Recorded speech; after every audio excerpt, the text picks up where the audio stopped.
I don't know whether my life has been useless and merely a misunderstanding, or whether it has a meaning.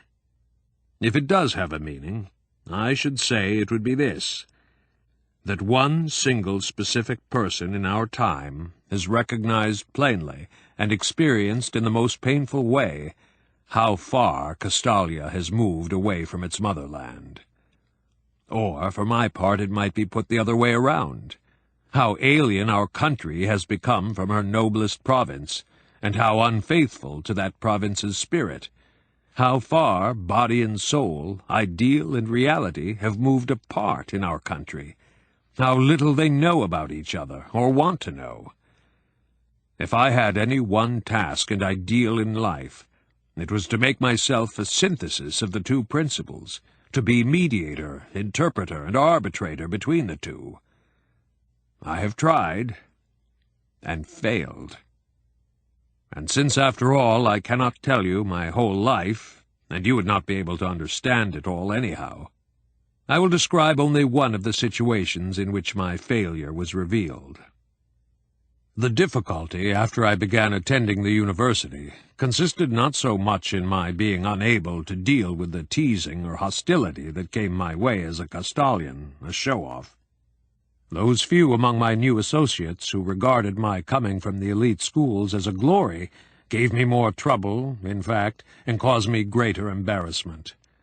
No, the hard part, perhaps the impossible task I set myself, was to continue a life in the Castalian sense in the midst of worldliness. At first I scarcely noticed. I abided by the rules I had learned among you, and for some time they seemed to prove their validity in the world. They seemed to strengthen and shield me, seemed to preserve my gaiety and inner soundness, and to increase my resolve to pass my student years in the Castalian way as far as possible, following the paths that my craving for knowledge indicated, and not letting anything coerce me into a course of studies designed to prepare the student as thoroughly as possible in the shortest possible time for a specialty in which he could earn his livelihood, and to stamp out whatever sense of freedom and universality he may have had. But the protection that Castalia had given me proved dangerous and dubious, for I did not want to be like a hermit, cultivating my peace of soul and preserving a calm, meditative state of mind. I wanted to conquer the world, you see, to understand it, to force it to understand me. I wanted to affirm it, and, if possible, renew and reform it. In my own person, I wanted to bring Castalia and the world together, to reconcile them. When, after some disappointment, some clash or disturbance, I retired to meditate, I derived great benefit at first. Each time, meditation was like relaxation, deep breathing, a return to good friendly powers. But in time, I realized that this very practice of meditation, the cultivation and exercising of the psyche, was what isolated me, made me seem so unpleasantly strange to others, and actually rendered me incapable of really understanding them. I saw that I could really understand those others, those people in the world and of it, if I once again became like them, if I had no advantages over them, including this recourse to meditation. Of course, it may be that I am putting it in a better light when I describe it in this way. Perhaps it was simply that without associates trained to the same practices, without supervision by teachers, without the bracing atmosphere of Waldsell, I gradually lost the discipline, that I grew sluggish and inattentive and succumbed to carelessness, and that in moments of guilty conscience I then excused myself on the ground that carelessness was one of the attributes of this world, and that by giving way to it I was coming closer to an understanding of my environment. I'm not trying to make things out better than they are for your sake, but neither do I want to deny or conceal the fact that I went to considerable lengths, that I strove and fought, even where I was mistaken. I was serious about the whole problem. But whether or not my attempt to find a meaningful place for myself was mere conceit on my part, in any case it ended as it was bound to end, The world was stronger than I was. It slowly overwhelmed and devoured me.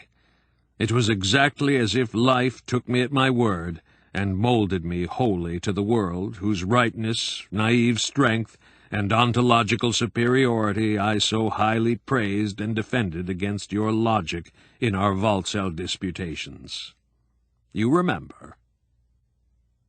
And now I must remind you of something else, which you probably forgot long ago, since it meant nothing to you.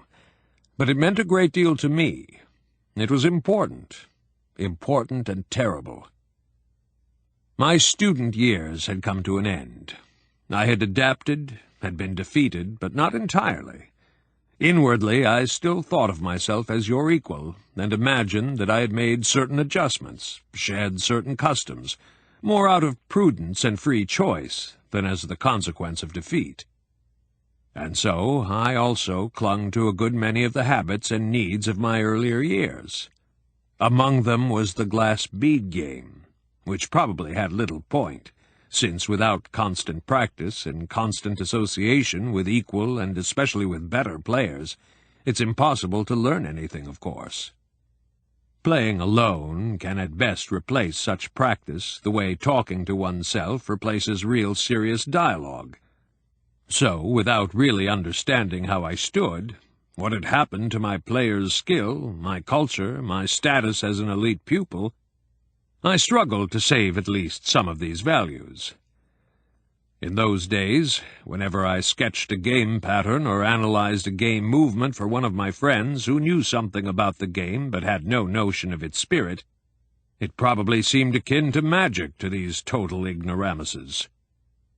Then, in my 3rd or 4th year at the university, I took part in a game course in Waldsell. Seeing the countryside and the town again, visiting our old school and the players' village, gave me melancholy pleasure. But you were not here. You were studying somewhere in Montport or Kuiperheim at the time, and were considered an ambitious eccentric. My game course was only a series of summer classes for pitiable worldlings and dilettantes like myself. Nevertheless, I worked hard at it, and was proud at the end of the course to receive the usual C, that passing mark which qualifies the holder for future vacation courses of the same sort. Well, then a few years later I once again summoned up the energy and signed up for a vacation course under your predecessor. I tried to prepare myself for Waldsell. I read through my old exercise books, made some stabs at the technique of concentration. In short, within my modest limits, I composed myself, gathered my energies, and put myself in the mood for the course, rather the way a real Glass Bead Game player readies himself for the great annual game.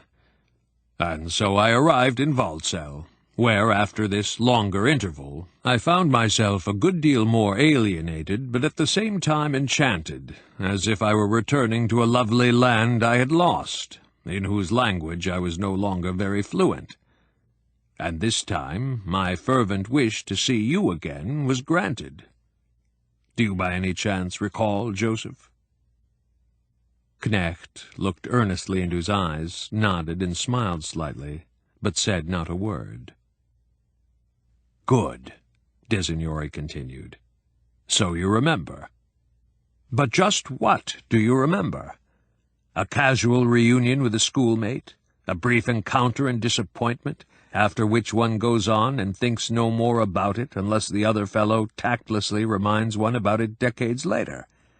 Isn't that it? Was it anything else?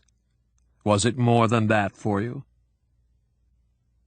Although he was obviously trying very hard to hold himself in check, it was apparent that emotions accumulated over many years and never mastered were on the brink of eruption. "You are anticipating," Knecht said carefully. "We will speak of my impressions when it is my turn to render an accounting. You have the floor now, Plinio. I see that the meeting was not pleasant for you. It was not for me either, at the time. And now go on and tell me what it was like. Speak bluntly." "I'll try," Plinio said. "I certainly don't want to blame you for anything. I must concede that you behaved with absolute courtesy toward me. More than that. When I accepted your invitation to come here to Waldsell, where I have not been since that second course, not even since my appointment to the Castalian Commission, I made up my mind to confront you with what I experienced at that time, whether or not this visit turned out pleasantly, and now I mean to continue. I had come to the course and been put up in the guest house. The people in the course were almost all about my age. Some were even a good deal older. There were at most 20 of us, the majority Castalians, but either poor, indifferent, or slack Glass Bead Game players, or rank beginners who had tardily decided that they ought to obtain some familiarity with the game. It was a relief to me that I knew none of them. Although our instructor, one of the archive assistants, really tried hard and was most friendly toward us, the whole thing had from the start the feeling of being a half-baked, useless affair, a make-up course whose random collection of students no more believes in its importance or chance of success than does the teacher, although no one involved will admit it. Why, you might have wondered, should this handful of people get together to engage in something they had no capacity for, nor enough interest in to go at it with perseverance and devotion? And why should a skilled specialist bother to give them instruction and assign them exercises which he himself scarcely thought would come to anything? At the time, I didn't know. I found out from more experienced persons later on that I simply had bad luck with this course, that another group of participants might have made it stimulating and useful, even inspiring. It often suffices, I was later told, to have 2 members of the class who kindle each other, or who already know each other and are good friends, to give the whole course, for all the participants and the teacher as well, the necessary impetus. But you are the game master after all. You must know all about such matters. Well then, I had rotten luck. The animating spark was missing from our haphazard group. There was no impetus, not even a little warmth. The whole thing remained a feeble extension course for grown-up schoolboys. The days passed, and my disappointment increased with each passing day. Still, besides the Glass Bead Game, there was Waldsell, a place of sacred and cherished memories for me. If the game course were a failure, I still ought to be able to celebrate a homecoming, to chat with former schoolmates, perhaps have a reunion with the friend who, more than anyone else, represented to me our Castalia. You, Joseph. If I saw a few of the companions of my school days again, if on my walks through this beautiful, beloved region I met again the Larrys and Pinedis of my youth, and if good fortune would have it that we might come close to each other again, and a dialogue should spring up between us, as in the old days, less between you and me than between my problems with Castalia and myself, then this vacation would not be wasted. Then it would not so much matter about the course and all the rest. The first 2 old schoolfellows who crossed my path were innocuous enough. They were glad to see me, patted me on the back, and asked childish questions about my legendary life out in the world. But the next few were not so innocuous. They were members of the players' village and the younger elite, and did not ask naive questions. On the contrary, when we ran into one another in one of the rooms of your sanctuaries, and they could not very well avoid me, they greeted me with a pointed and rather tense politeness, or rather a condescending geniality. They made it clear that they were busy with important matters quite closed to me, that they had no time, no curiosity, no sympathy, no desire to renew old acquaintance. Well, I did not force myself on them. I let them alone in their Olympian, sardonic, Castalian tranquillity.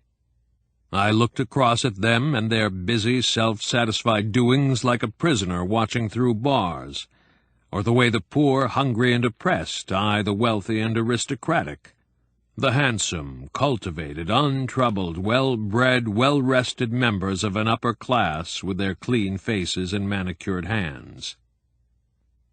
And then you turned up, Joseph, and when I saw you I felt rejoicing and new hope. You were crossing the yard. I recognized you from behind by your walk, and at once called you by name. At last a human soul, I thought.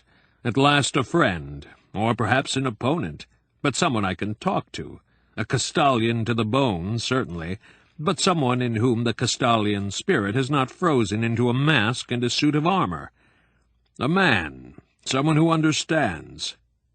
You must have noticed how glad I was, and how much I expected from you, and in fact you met me halfway with the greatest courtesy.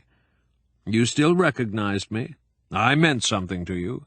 It gave you pleasure to see my face again. And so we did not leave it at that brief, warm greeting in the yard. You invited me and devoted, or rather sacrificed, an evening to me. But what an evening that was! The two of us tormented ourselves, trying to seem jocose, civil, and comradely toward each other, and how hard it was for us to drag that lame conversation from one subject to another. Where the others had been indifferent to me, with you it was worse. This strained and profitless effort to revive a lost friendship was much more painful. That evening finally put an end to my illusions. It made me realize with unsparing clarity that I was not one of your comrades, not seeking the same goals, not a Castalian, not a person of importance, but a nuisance, a fool trying to ingratiate himself, an uncultivated foreigner. And the fact that all this was conveyed to me with such politeness and good manners, that the disappointment and impatience were so impeccably masked, actually seemed to me the worst of it. If you had upbraided me, "What has become of you, my friend? How could you let yourself degenerate this way?" the ice would have been broken, and I would have been happy. But nothing of the sort. I saw that my notion of belonging to Castalia had come to nothing, that my love for all of you and my studying the Glass Bead Game and our comradeship were all nothing. Elite tutor Knecht had taken note of my unfortunate visit to Walsall. For my sake he had put himself through a whole evening of boredom, and shown me the door with undeviating courtesy. Designori, struggling with his agitation, broke off, and with a tormented expression looked across at the Magister. Knecht sat there, all attention, absorbedly listening, but not in the least upset. He sat looking at his old friend with a smile that was full of friendly sympathy. Since Designori did not continue, Knecht rested his eyes on him with a look of goodwill and satisfaction, in fact, with a touch of amusement. For a minute or longer, Plinio bleakly met that gaze. Then he cried out forcefully, although not angrily, "You're laughing! Laughing? You think it was all fine?" "I must admit," Knecht said smilingly, "that you have described that episode remarkably well, splendidly. That is exactly how it was. And perhaps the lingering sense of insult and accusation in your voice was needed for you to bring it out as effectively as you did, and to recall the scene to my mind with such perfect vividness. Also, although I'm afraid you still see the whole affair in somewhat the same light as you did then, and have not fully come to terms with it, you told your story with objective correctness, the story of two young men in a rather embarrassing situation in which both had to dissemble, and one of whom, that is you, made the mistake of concealing the painfulness of the whole matter behind a gay exterior instead of dropping the masquerade. It seems as if you were to this day blaming me more than yourself for the fruitlessness of that encounter, although it was absolutely up to you to have set its terms. Have you really failed to see that? But still, you have described it very well, I must say. You've called back the whole sense of oppression and embarrassment over that weird evening. For a while I've felt as if I had to fight for composure again, and I've been ashamed for the two of us. No, your story is exactly right. It's a pleasure to hear a story so well told. Well now, Plinio began, rather astonished, and with an offended and mistrustful note lingering in his voice. "It's good that my story has amused at least one of us. If you want to know, it didn't amuse me." "But you do see," Knecht said, "how merrily we can now regard this story, which isn't exactly to the credit of either of us. We can laugh at it." "Laugh? Why should we?" "Because this story about the ex-Castalian Plinio, who struggled to master the glass bead game and worked so hard for his former friend's appreciation, is now past and over with for good. Exactly like the story of the tutor Knecht, who, in spite of all his training in Castalian manners, was a total duffer when it came to dealing with this Plinio who suddenly blew in on him, so that today, after so many years, that clumsy behavior can be held up to him as in a mirror. Once again, Plinio, you have an excellent memory, and you've told the story well. I couldn't have done it justice. It's fortunate that the tale is over and done with, and we can laugh at it." Designori was perplexed. He could not help feeling the warmth and pleasantness of the Magister's good humor. It was obviously far removed from mockery, and he felt also that an intense seriousness lay behind this gaiety. But in telling his story he had too painfully relived the bitterness of that episode, and his narrative had been so much in the nature of a confession that he could not change key so readily. "Perhaps you forget," he said hesitantly, already half persuaded, "that what I related was not the same for me as it was for you. For you it was at most chagrin. For me it was defeat and collapse, and incidentally also the beginning of important changes in my life. When I left Waldsell that time, just as soon as the course ended, I resolved never to return here, and I was close to hating Castalia and all of you. I had lost my illusions and had realized that I would never again belong among you, perhaps had never belonged as much as I had imagined. It would not have taken much more to make me into a renegade and an outright enemy of everything Castalian." Knecht fixed him with a look at once cheerful and penetrating. "Certainly," he said. "And of course you're going to tell me all about that soon, I very much hope. But for the present, I see our relationship as this. In our early youth we were friends, were parted, and took very different paths. Then we met again, this at the time of your unlucky holiday course. You'd become half or entirely a person of the world.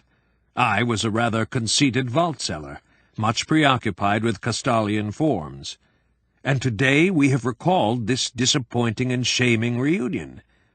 We have seen ourselves and our awkwardness at that time, and we have been able to laugh at it, because today everything is completely different.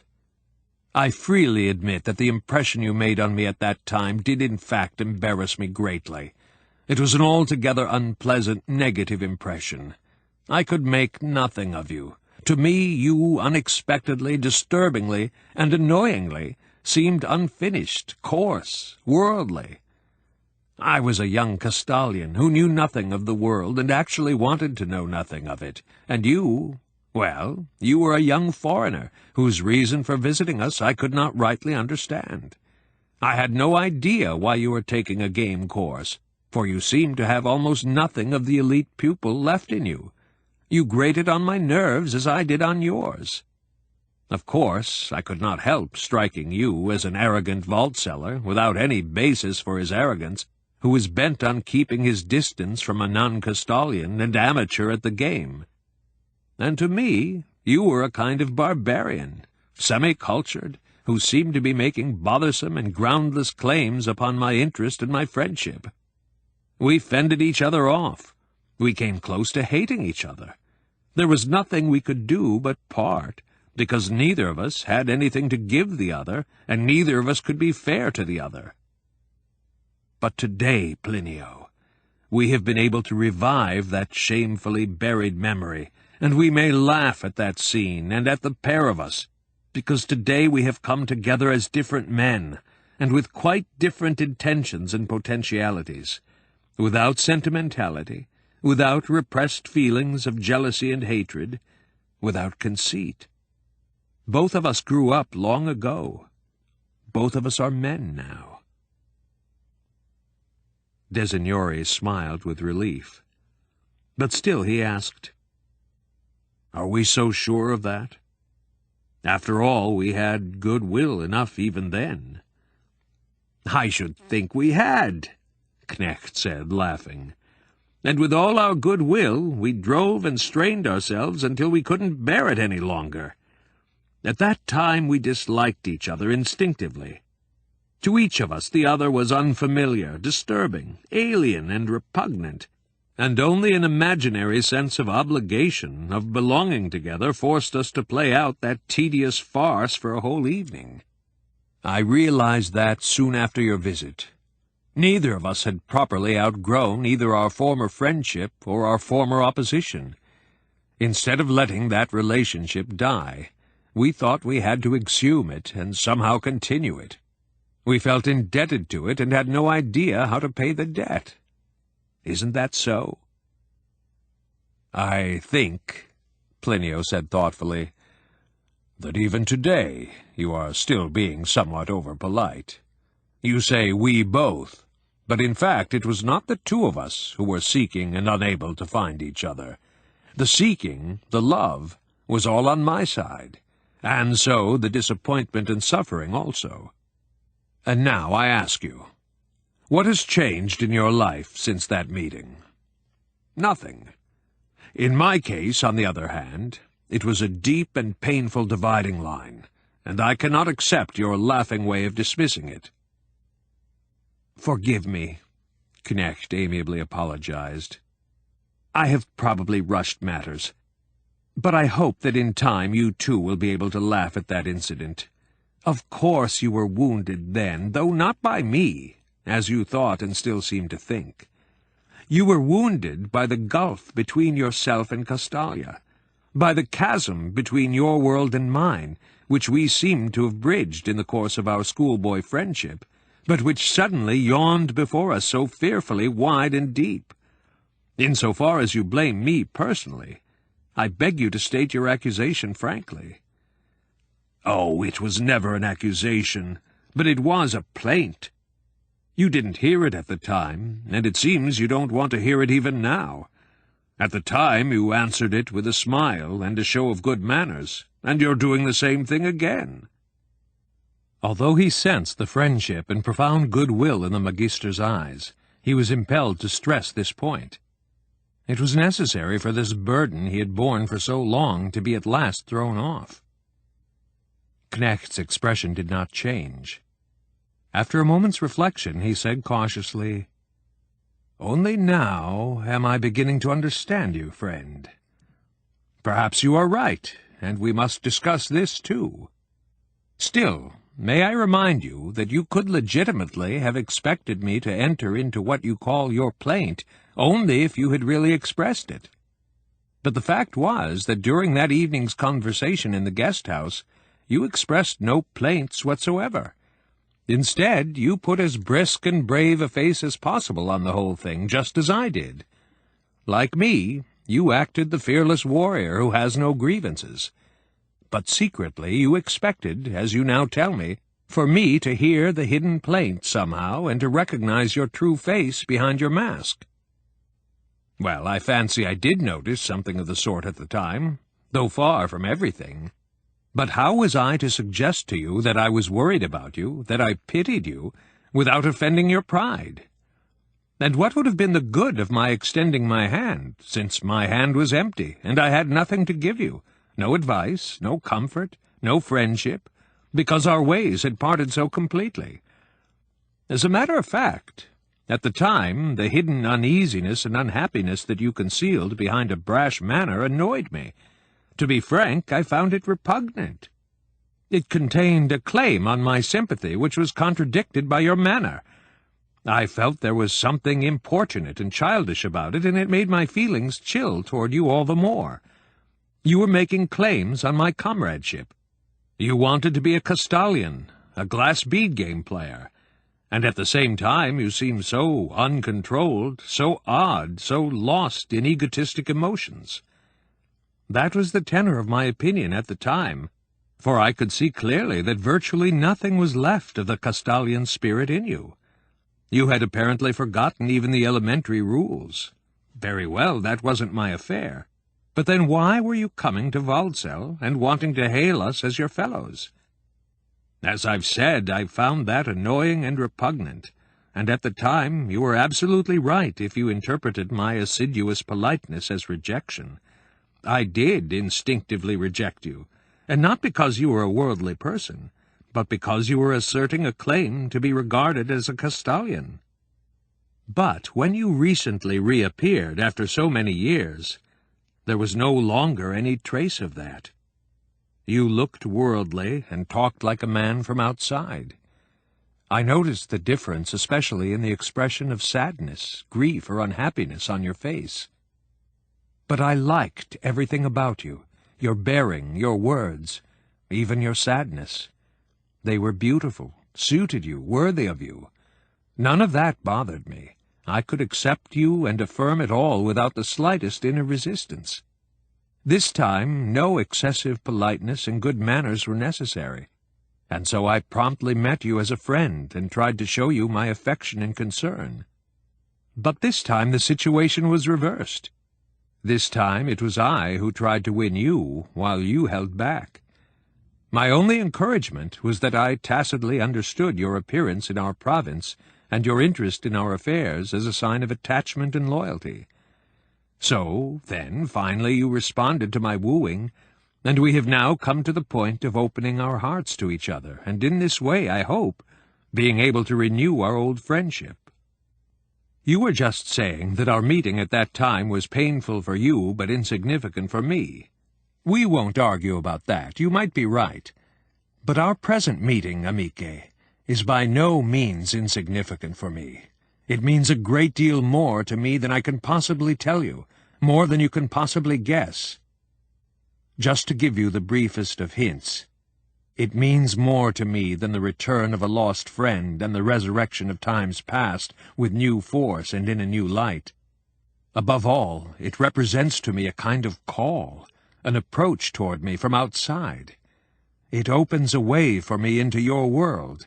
It confronts me once more with the old problem of a synthesis between you and us. And this occurs at the right moment. This time the call does not find me deaf. It finds me more alert than I have ever been, because it does not really surprise me. It does not come to me as something alien, something from outside which I may or may not respond to as I please. Rather, it comes out of myself. It is the twin to a very powerful and insistent desire, to a need and a longing within myself. But let us talk of this some other time. It is already late, and we both need our rest. You spoke of my good cheer and your sadness, and you meant, it seems to me, that I was not being fair to what you call your plaint, and that I have not been fair to it today either, since I respond to this plaint with smiles. There is something here I don't quite understand. Why should not a complaint be listened to with cheerfulness? Why must one wear a doleful face instead of a smile? From the fact that you came to Castalia again, and to me, with your grief and your burden, I think I may conclude that our cheerful serenity means something to you. But if I do not go along with your sadness, do not let myself be infected by it. That does not mean I don't recognize it or take it seriously. I fully recognize and honor your demeanor, which your life in the world has imprinted upon you. It becomes you and belongs to you. It is dear to me and deserves respect, although I hope to see it change. Of course, I can only guess at its source. You will tell me or not tell me about it later, as seems right to you. I can see only that you seem to have a hard life. But why do you think I would not or cannot be fair to you and your burdens? Designori's face had clouded over once more.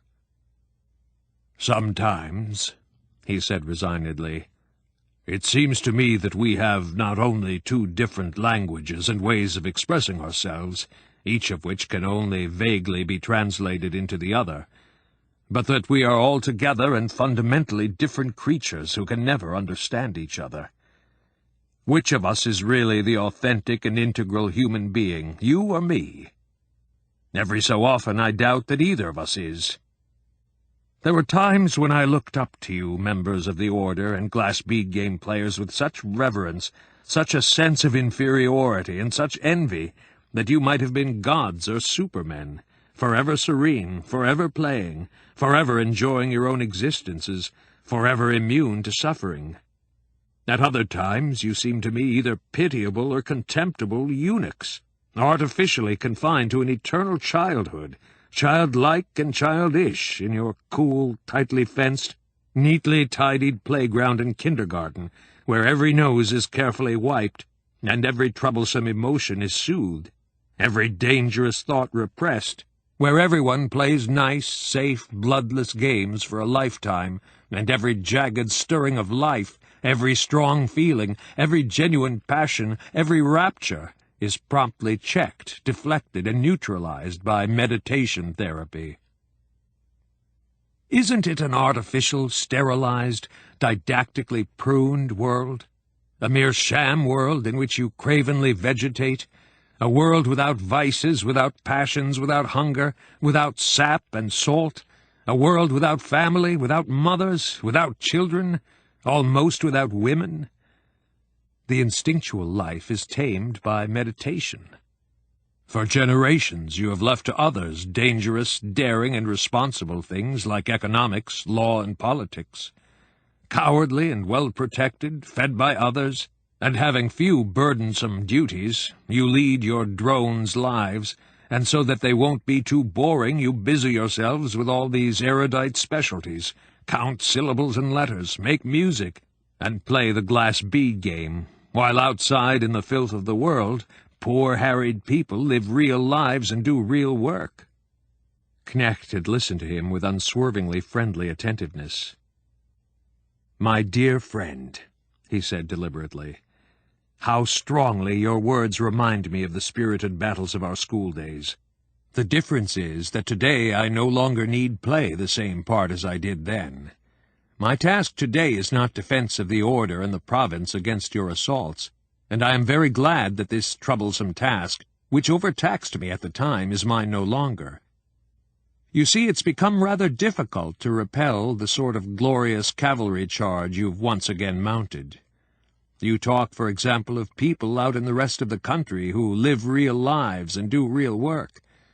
That sounds so fine and absolute, practically axiomatic, and if one wanted to oppose it, one would have to rudely remind the speaker that his own real work consists partly in sitting on a committee for the betterment of Castalia. But let us leave joking aside for the moment. It is apparent from your words and your tone that your heart is still full of hatred for us, and at the same time full of despairing love toward us, full of envy and longing. To you, we are cowards, drones, or children playing in a kindergarten, but at times you have also seen us as godlike in our serenity. From all this, though, I think I may rightly conclude one thing. Castalia is not to blame for your sadness, your unhappiness, or whatever we choose to call it. That must come from elsewhere. If we Castalians were to blame, your accusations against us would not be just what they were in the discussions of our boyhood. In later conversations you must tell me more, and I don't doubt that we shall find a way to make you happier and more serene, or at least to change your relationship toward Castalia into a freer and more pleasant one. As far as I can see right now, you have a false, constrained, sentimental attitude toward us. You have divided your own soul into a Castalian and worldly part, and you torment yourself excessively about things for which you bear no responsibility. Possibly you also do not take seriously enough other things for which you do bear responsibility. I suspect that it is some time since you have done any meditation exercises. Isn't that so?" Designori gave an anguished laugh. "How keen you are, Domine! Some time, you say? Many, many years have passed since I gave up the magic of meditation. Now you are suddenly so concerned about me. That time you met me here in Waldsell during the vacation course, and showed me so much courtesy and contempt, and turned down my plea for comradeship in so polished a manner, I left here with the firm resolve to put an end to everything Castalian about me. From then on, I gave up the glass bead game, ceased meditating. Even music was spoiled for me for a considerable time. Instead, I found new friends who gave me instruction in worldly amusements. We drank and whored. We tried all available narcotics. We sneered at decency, reverence, idealism. Of course, the thing didn't go on very long at such a crude level, but long enough to remove completely the last traces of Castalian veneer. And then, years later, when I occasionally realized that I had gone too far and badly needed some of the techniques of meditation, I had become too proud to start again. "Too proud," Knecht murmured. "Yes, too proud. I had meanwhile plunged into the world and become a man of the world. I wanted nothing more than to be one with the others. I wanted no other life than the world's life, its passionate, childlike, crude, ungoverned life, vacillating forever between happiness and fear. I disdained the idea of procuring a degree of relief and some transcendence over others by employing your methods." The Magister gave him a sharp look. "And you endured that for many years? Didn't you use any other methods to cope with it all?" "Oh, yes," Plinio confessed. "I did and still do. At times I go back to drinking, and usually I need all kinds of sedatives so that I can sleep." For a second Knecht closed his eyes, as though suddenly weary. Then he fixed his gaze upon his friend once more. Silently he looked into his face, earnestly probing at first, but with his own expression gradually growing gentler, friendlier, serener.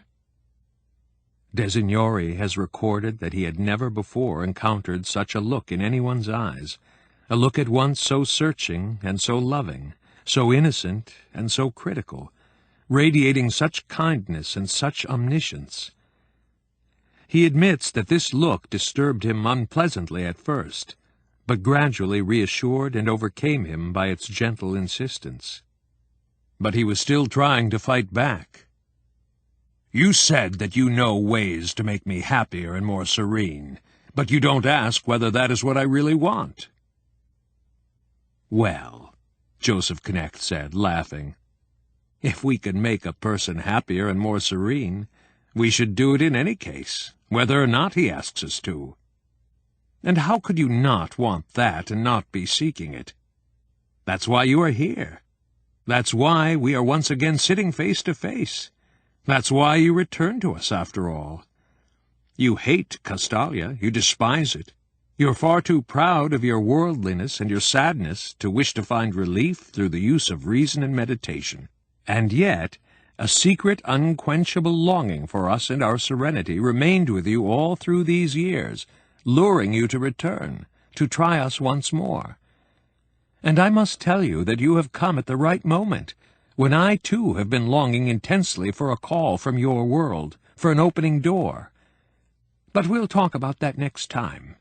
You've confided a great deal to me, friend, and I thank you for it.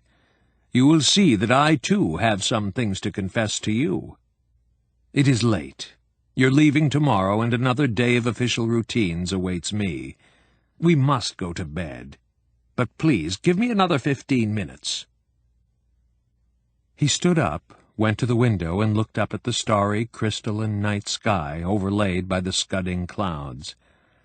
Since he did not return to his chair at once, his guest also stood up and came over to the window beside him. The Magister stood there, drinking in the cool, thin air of the autumnal night with rhythmic inhalations. He pointed toward the sky. "Look," he said, "this landscape of clouds and sky. At first glance you might think that the depths are there where it is darkest, but then you realize that the darkness and softness are only the clouds, and that the depths of the universe begin only at the fringes and fjords of this mountain range of clouds, solemn and supreme symbols of clarity and orderliness. The depths and the mysteries of the universe lie not where the clouds and blackness are. The depths are to be found in the spaces of clarity and serenity. Please, just before going to sleep, look up for a while at these bays and straits again, with all their stars, and don't reject the ideas or dreams that come to you from them. A strange quiver went through Plinio's heart. He could not tell whether it was of grief or happiness. An unimaginably long time ago, he recalled, in the lovely, serene beginnings of his life as a Waldsell student, he had been summoned in similar words to his first meditation exercises. "And let me say one word more," the Glass Bead Game master resumed, again in his low voice. "I would like to say something more to you about cheerful serenity, the serenity of the stars and of the mind, and about our Castalian kind of serenity also. You are averse to serenity, presumably because you have had to walk the ways of sadness, and now all brightness and good cheer, especially our Castalian kind, strikes you as shallow and childish, and cowardly to boot, a flight from the terrors and abysses of reality into a clear, well-ordered world of mere forms and formulas, mere abstractions and refinements. But, my dear devotee of sadness, even though for some this may well be a flight, though there may be no lack of cowardly, timorous Castalians playing with mere formulas, even if the majority among us were in fact of this sort, all this would not lessen the value and splendor of genuine serenity, the serenity of the sky and the mind. Granted, there are those among us who are too easily satisfied, who enjoy a sham serenity, but in contrast to them, we also have men and generations of men whose serenity is not playful shallowness, but earnest depth. I knew one such man, I mean our former music master, whom you used to see in Waldsell now and then. In the last years of his life, this man possessed the virtue of serenity to such a degree that it radiated from him like the light from a star, so much that it was transmitted to all in the form of benevolence, enjoyment of life, good humor, trust, and confidence. It continued to radiate outward from all who received it, all who had absorbed its brightness. His light shone upon me also. He transmitted to me a little of his radiance, a little of the brightness in his heart, and to our friend Ferramante as well, and a good many others. To achieve this cheerful serenity is to me, and to many others, the finest and highest of goals. You will also find it among some of the patriarchs in the directorate of the order. Such cheerfulness is neither frivolity nor complacency. It is supreme insight and love, affirmation of all reality, alertness on the brink of all depths and abysses. It is a virtue of saints and of knights. It is indestructible, and only increases with age and nearness to death. It is the secret of beauty, and the real substance of all art. The poet who praises the splendors and terrors of life in the dance measures of his verse, the musician who sounds them in a pure eternal present, these are bringers of light, increasers of joy and brightness on earth, even if they lead us first through tears and stress. Perhaps the poet whose verses gladden us was a sad solitary, and the musician a melancholic dreamer. But even so, their work shares in the cheerful serenity of the gods and the stars. What they give us is no longer their darkness, their suffering or fears, but a drop of pure light, eternal cheerfulness. Even though whole peoples and languages have attempted to fathom the depths of the universe in myths, cosmogonies, and religion, their supreme, their ultimate attainment has been this cheerfulness. You recall the ancient Hindus. Our teacher in Waldsell once spoke so beautifully about them. A people of suffering, of brooding, of penance and asceticism. But the great ultimate achievements of their thought were bright and cheerful. The smile of the ascetics and the Buddhas are cheerful. The figures in their profound, enigmatic mythologies are cheerful. The world these myths represent begins divinely, blissfully, radiantly, with a springtime loveliness, the golden age. Then it sickens and degenerates more and more. It grows coarse and subsides into misery, and at the end of 4 ages, each lower than the others, it is ripe for annihilation. Therefore it is trampled underfoot by a laughing, dancing Siva.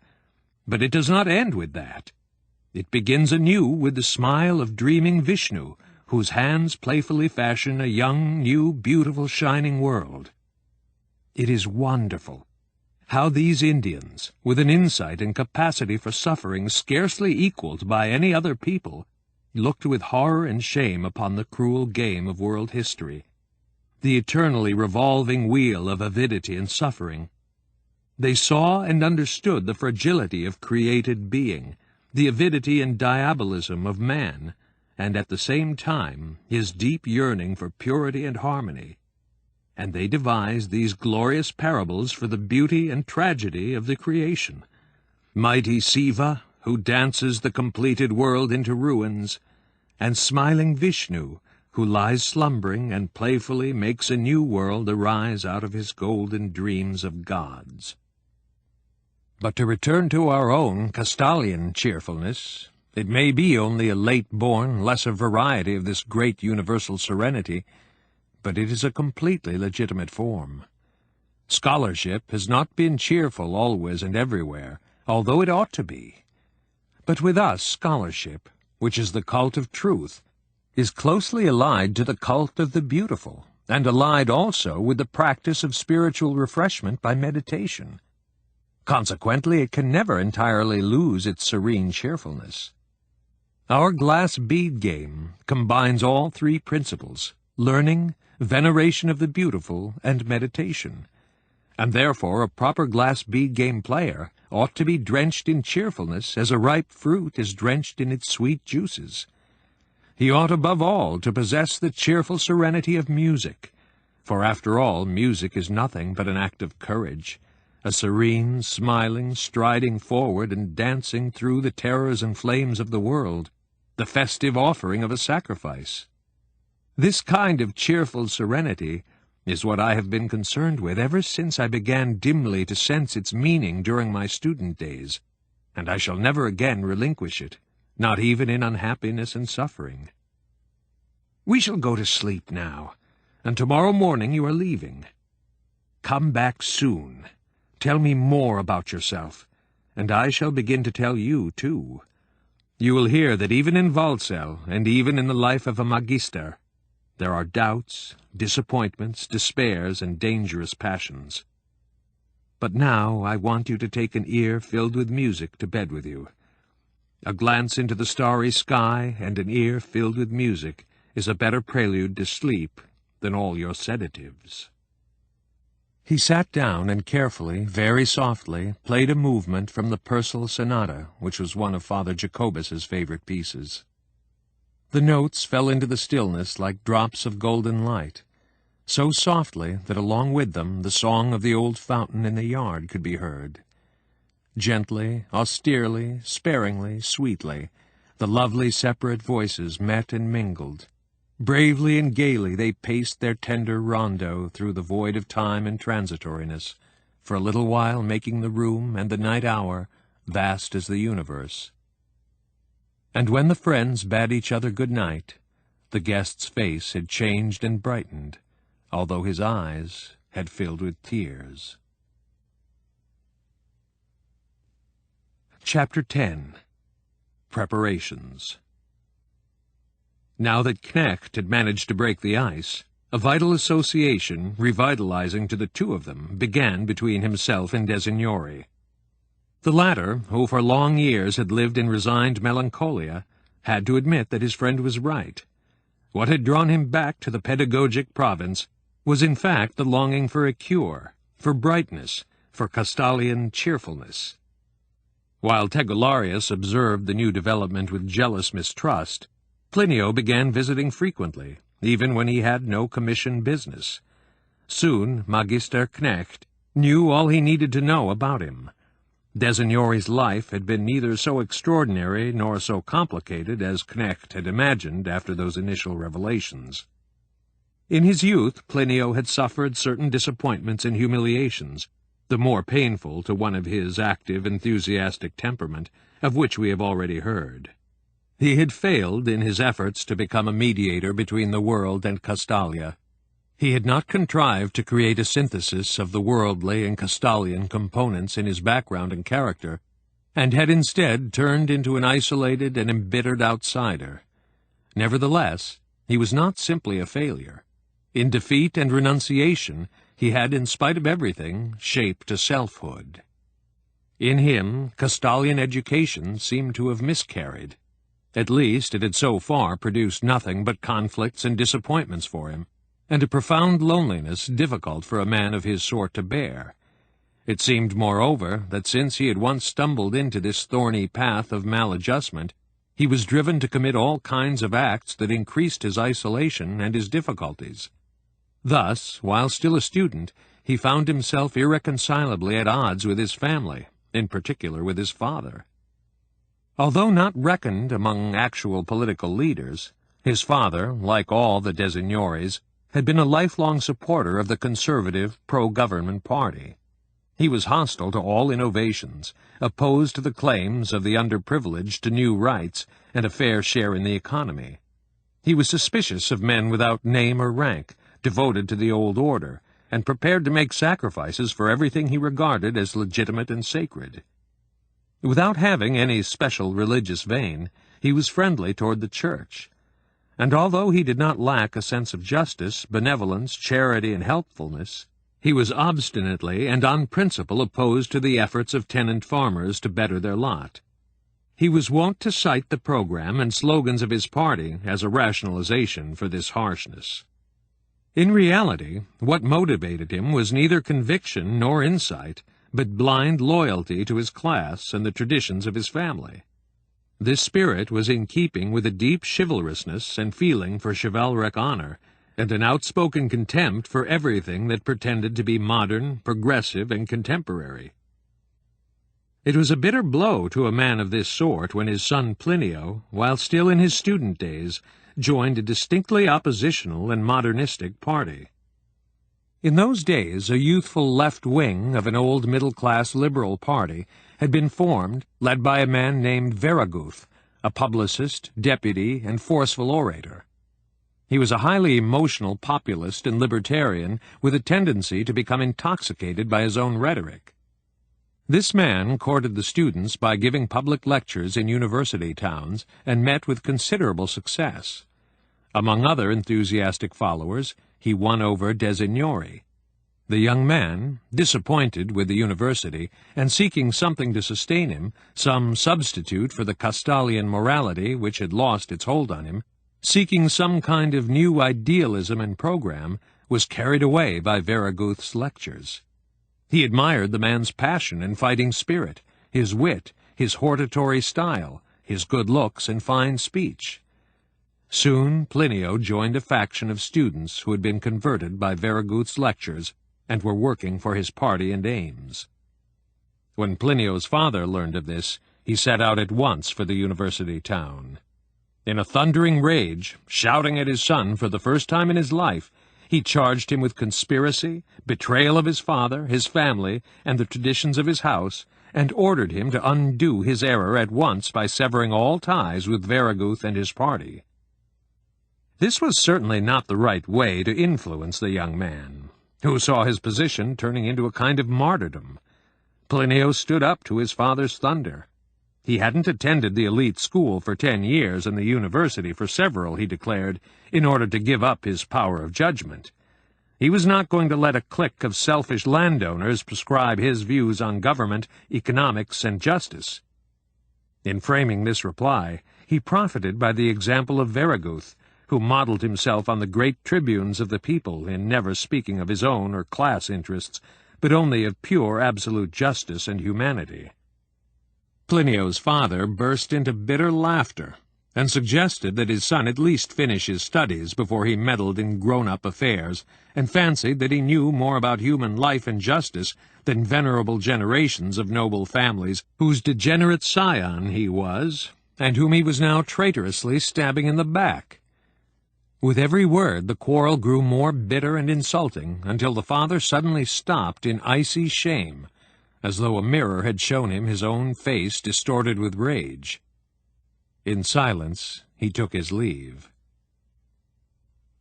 From then on, Plinio's old, pleasant, and intimate relationship to his paternal home was never restored.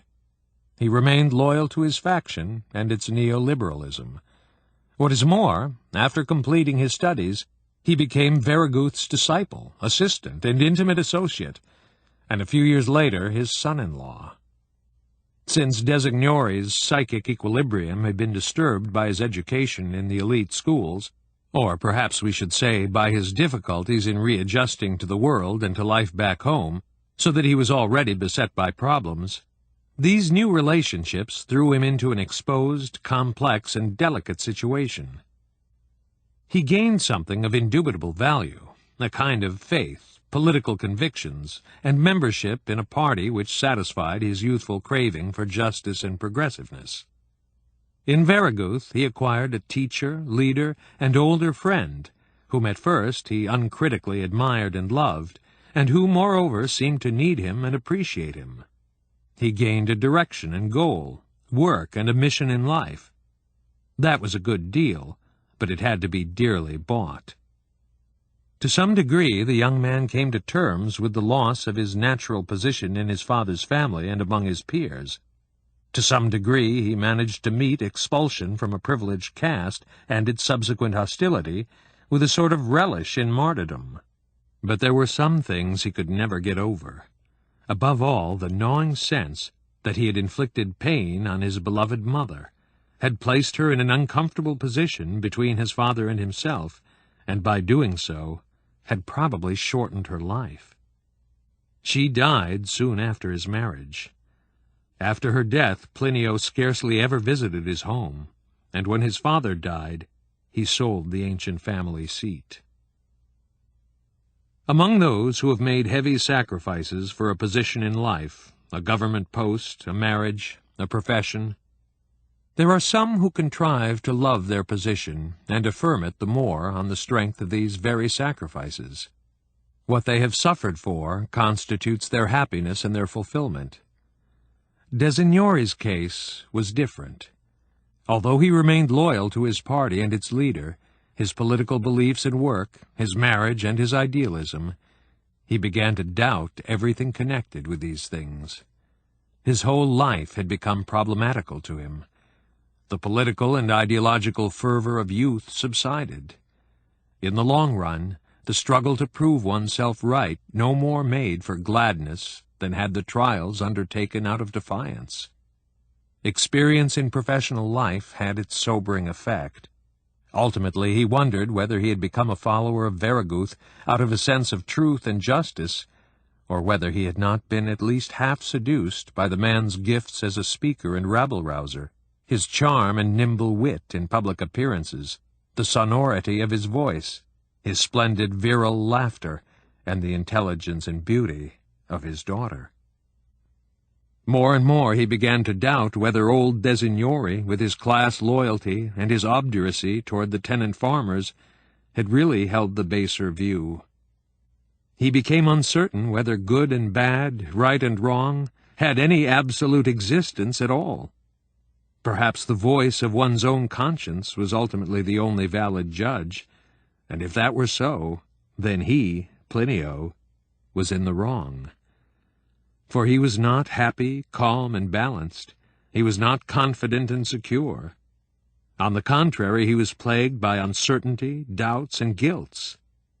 His marriage was not unhappy and mistaken in any crude sense, but still it was full of tensions, complications, and resistances. It was perhaps the best thing he possessed, but it did not give him that tranquility, that happiness, that innocence and good conscience he so badly missed. It required a great deal of circumspection and self-control. It cost him much effort, Moreover, his handsome and gifted small son, Tito, very soon became a focal point of struggle and intrigue, of courting and jealousy, until the boy, pampered and excessively loved by both parents, inclined more and more to his mother's side, and became her partisan. That was the latest, and, so it seemed, the bitterest sorrow and loss in Designori's life. It had not broken him. He had assimilated it, and found an attitude toward it, a dignified but grave, worn, and melancholy way of bearing it. While Knecht was gradually learning all this from his friend in the course of frequent visits, he had also told him a great deal about his own experiences and problems. He was careful not to let Plinio fall into the position of the one who has made his confession only to regret it at a later hour, or, with a change of mood, to wish to take it all back. On the contrary, he won Plinio's confidence by his own candor and strengthened it by his own revelations. In the course of time he showed his friend what his own life was like, a seemingly simple, upright, regulated life within a clearly structured hierarchic order, a career filled with success and recognition, but nevertheless a hard and completely lonely life of many sacrifices. And although, as an outsider, there was much that Plinio could not entirely grasp, he did understand the main currents and basic emotions. Certainly he could comprehend Knecht's craving to reach out to the youth, to the younger pupils unspoiled by miseducation, and sympathize with his desire for some modest employment, such as that of a Latin or music teacher in a lower school, free of glamour and of the eternal obligation to play a public role. It was wholly in the style of Knecht's methods of teaching and psychotherapy that he not only won over this patient by his frankness, but also planted the thought in Plinio's mind that he could help his friend, and thus spurred him really to do so.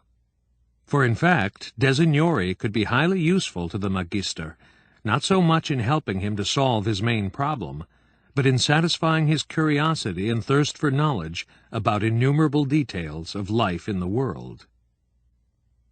We do not know why Knecht undertook the difficult task of teaching his melancholy boyhood friend to smile and laugh again, or whether any thought of a reciprocal service was involved.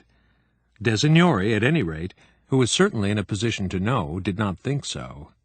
He later said, "Whenever I try to fathom how my friend Knecht managed to do anything with a person as confirmedly unhappy as myself, I see more and more plainly that his power was based on magic, and, I must add, on a streak of roguishness.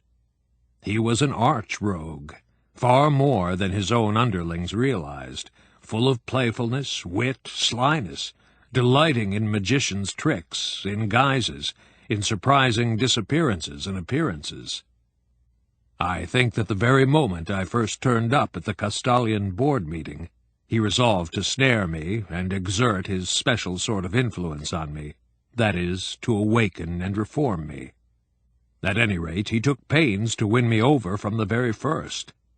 Why he did it, why he bothered with me, I cannot say. I think men of his sort usually do such things unconsciously, as a kind of reflex. When they encounter someone in distress, they feel it as their task to respond to that appeal immediately. He found me distrustful and shy, by no means ready to fall into his arms, let alone ask him for help. He found me, his once frank and communicative friend, disillusioned and reticent, yet this very obstacle seemed to stimulate him. He did not give up, prickly though I was, and he finally achieved what he wanted. Among other things, he made it seem that our relationship was one of mutual aid, as though my strength were equal to his, my worth to his, my need of help paralleled by an equal need on his part. In our very first long conversation, he implied that he had been waiting for something like my appearance, that he had in fact been longing for it, and gradually he admitted me into his plan of resigning his office and leaving the province. He always made me aware of how much he counted on my advice, my assistance, my secrecy, since aside from me he had not a single friend in the world outside, and no experience at all with that world. I admit that I liked to feel this, and that it contributed a good deal toward my trusting him completely, and my putting myself more or less at his mercy. I believed him absolutely. But later, in the course of time, the whole thing began to seem totally dubious and improbable, and I would have been unable to say whether and to what extent he really expected something from me, and whether his way of capturing me was innocent or politic, naive or sly, serious or contrived and a kind of game. He was so far superior to me, and did me so much good, that I would never have ventured to look deeper into the matter. In any case, nowadays I regard the fiction that his situation was similar to mine, and he just as dependent on my sympathy and aid as I on his, as merely a form of politeness, an engaging and pleasant web of suggestion that he wove around me. Only that to this day I cannot say to what extent his game with me was conscious, preconceived, and deliberate, to what extent it was, in spite of everything, naive and a pure product of his nature. For Magister Joseph was certainly a great artist. On the one hand, his urge to educate, to influence, to heal and help and develop the personalities of others was so strong that he scarcely scrupled about the means he used. On the other hand, it was impossible for him to undertake even the smallest task without devoting himself totally to it. But one thing is certain, that at the time he took me under his wing like a friend and like a great physician and guide. He did not let go of me once he held me, and ultimately he awakened me and cured me as far as that was possible. And the remarkable thing, so utterly typical of him, was that while he pretended to be asking me to help him escape from his office, and while he listened calmly and often with actual approval to my crude and simple-minded jibes at Castalia, and while he himself was struggling to free himself from Castalia, he actually lured and guided me back there. He persuaded me to return to meditation. He schooled and reshaped me by means of Castalian music and contemplation, Castalian serenity, Castalian fortitude. He made me, who in spite of my longing for your way had become so utterly un-Castalian and anti-Castalian, into one of your sort again. He transformed my unrequited love for you into a requited love. Such were Designore's comments, and no doubt he had reason for his admiring gratitude. It may not be too difficult to teach boys and young men the lifestyle of the order, with the aid of our tried-and-true methods. It was surely a difficult task in the case of a man who was already approaching his 50th year, even if this man were himself full of goodwill. Not that Designore ever became anything like a model Castalian, but Knecht succeeded fully in what he had set out to do, in lifting the bitter weight of unhappiness, in leading Designore's touchy, vulnerable soul back to something like harmony and serenity, and in replacing a number of his bad habits by good ones. Naturally, the Magister Ludi could not himself undertake all the detailed work that was involved. He enlisted the apparatus and energies of Waldsell and the order in behalf of this honored guest. For a while he even dispatched a meditation master from Hirschland, the seat of the order's directorate, to stay a while with Designore and supervise his exercises. But the whole plan and direction of the cure remained in Knecht's hand.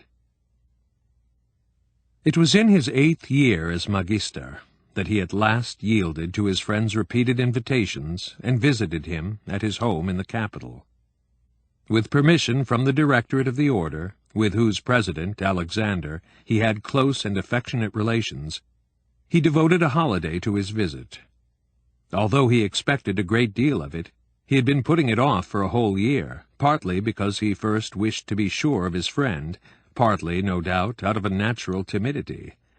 This was, after all, his first step into that world from which his friend Plinio had brought his stony sadness, the world which held so many important secrets for him. He found the modern house which his friend had exchanged for the old Designori townhouse presided over by a stately, highly intelligent and reserved lady.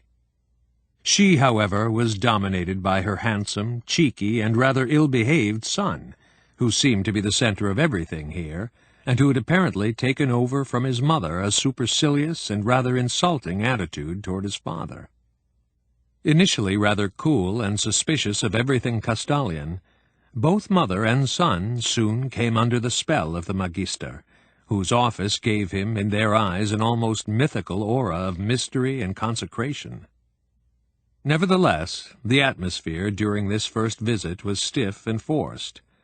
Knecht remained rather quiet, observing and awaiting events. The lady of the house received him with formal politeness and inner distaste, as if he were a high officer of some enemy army being quartered on her. Tito, the son, was the least constrained of the three. Probably he had often enough looked on in amusement on similar situations. No doubt he had also profited by them.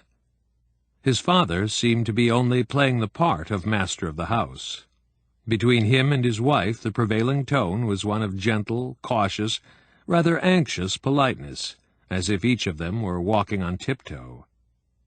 This tone was maintained far more easily and naturally by the wife than by her husband. As for the son, Plinio was always making overtures of comradeship to the boy, which were at times taken up for selfish reasons, at other times impudently rebuffed.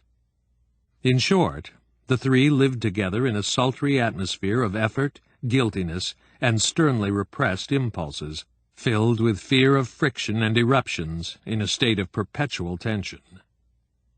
The style of behavior and speech, like the style of the whole house, was a little too careful and deliberate, as though a solid wall had to be built against eventual breaches and assaults. Knecht also noted that a great deal of Plinio's regained serenity had vanished from his face again. Though in Waldsell, or in the guest-house of the order in Hirschland, he was by now almost free of gloom, in his own house he still stood in the shadows and provoked as much criticism as pity. The house was a fine one. It bespoke wealth and luxurious tastes. In each room the furnishings were of the right proportions for the space. Each was tuned to a pleasant harmony of 2 or 3 colors, with here and there a valuable work of art. Knecht looked about him with pleasure. But in the end, all these delights to the eye struck him as a shade too handsome, too perfect, and too well thought out. There was no sense of growth, of movement, of renewal.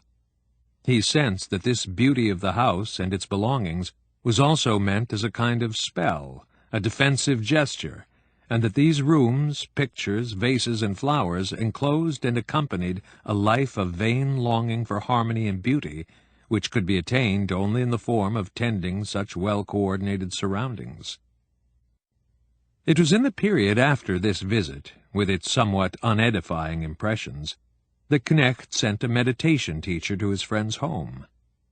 After having spent a single day in the curiously taut and charged atmosphere of this house, the Magister understood much that he had not wished to know, but needed to learn for his friend's sake.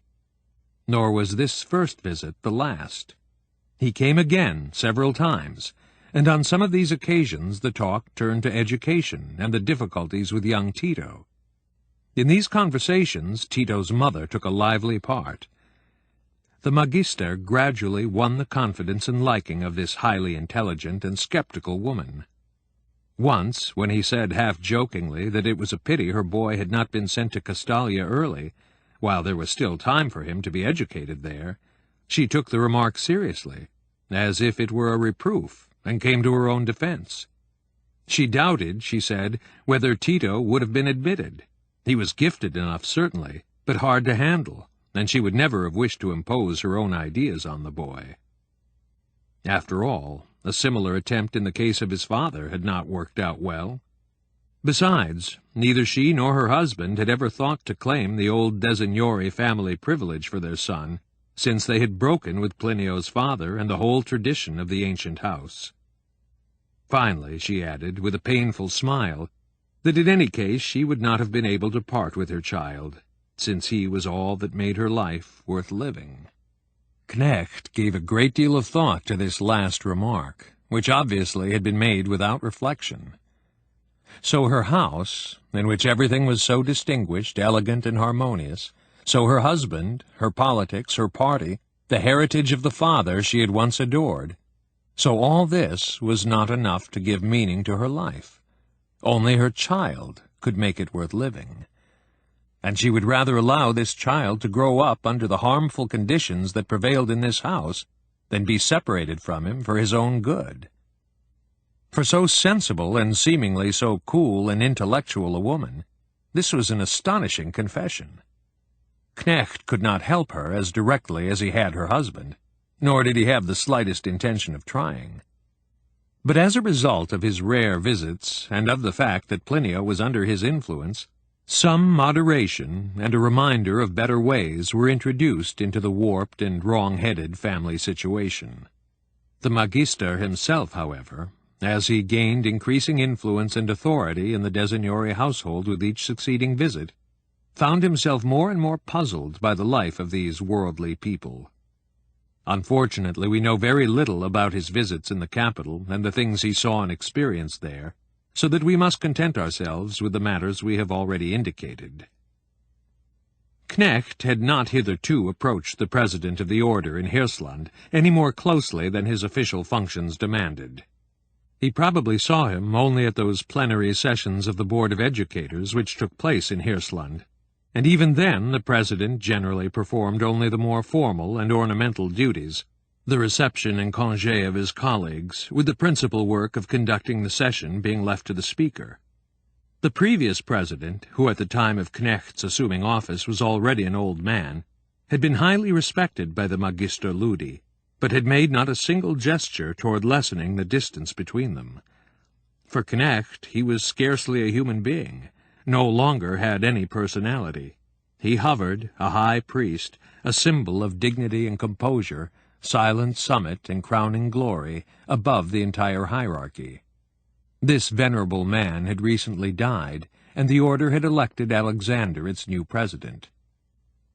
Alexander was the same meditation master whom the heads of the order had assigned to our Joseph Knecht years ago, during the early period of his magistracy.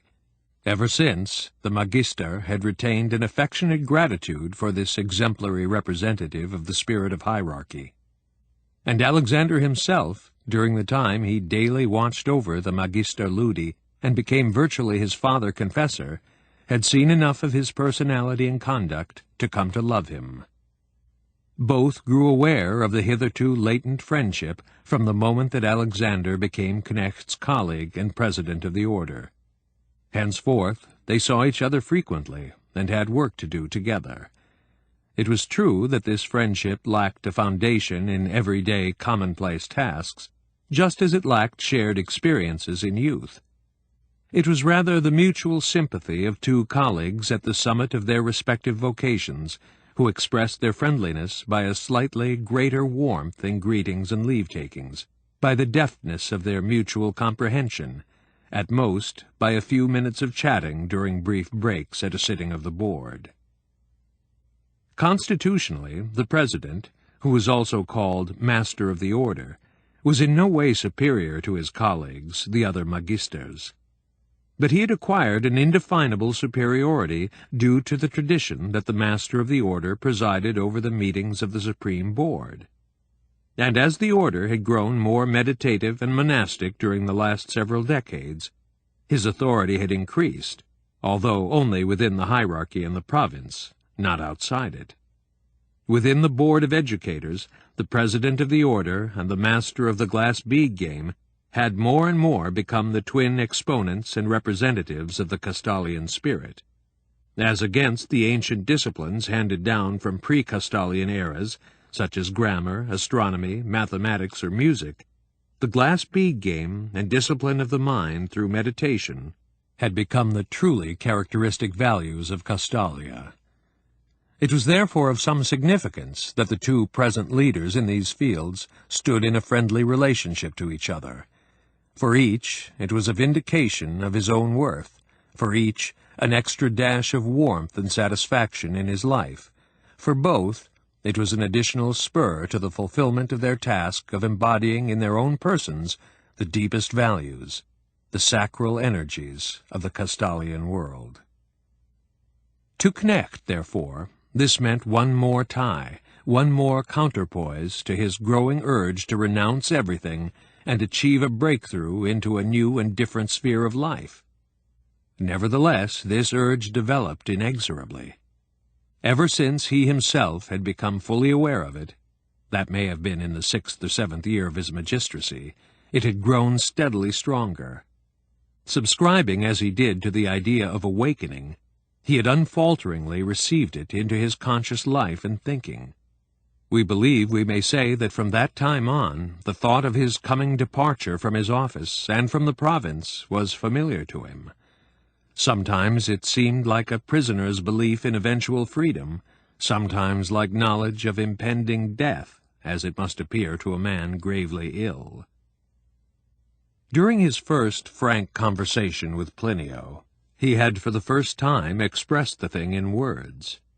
Perhaps he had done so only in order to win over his friend and persuade him to open his heart, but perhaps also he had intended by this initial act of communication to turn this new awakening of his, this new attitude toward life, in an outward direction. That is, by letting someone into his secret, he was taking a first step toward making it a reality. In his further conversations with Designori, Knecht's desire to shed his present mode of life sooner or later, to undertake the leap into a new life, assumed the status of a decision. Meanwhile, he carefully built on his friendship with Plinio, who by now was bound to him not only by his former admiration, but also by the gratitude of a cured patient.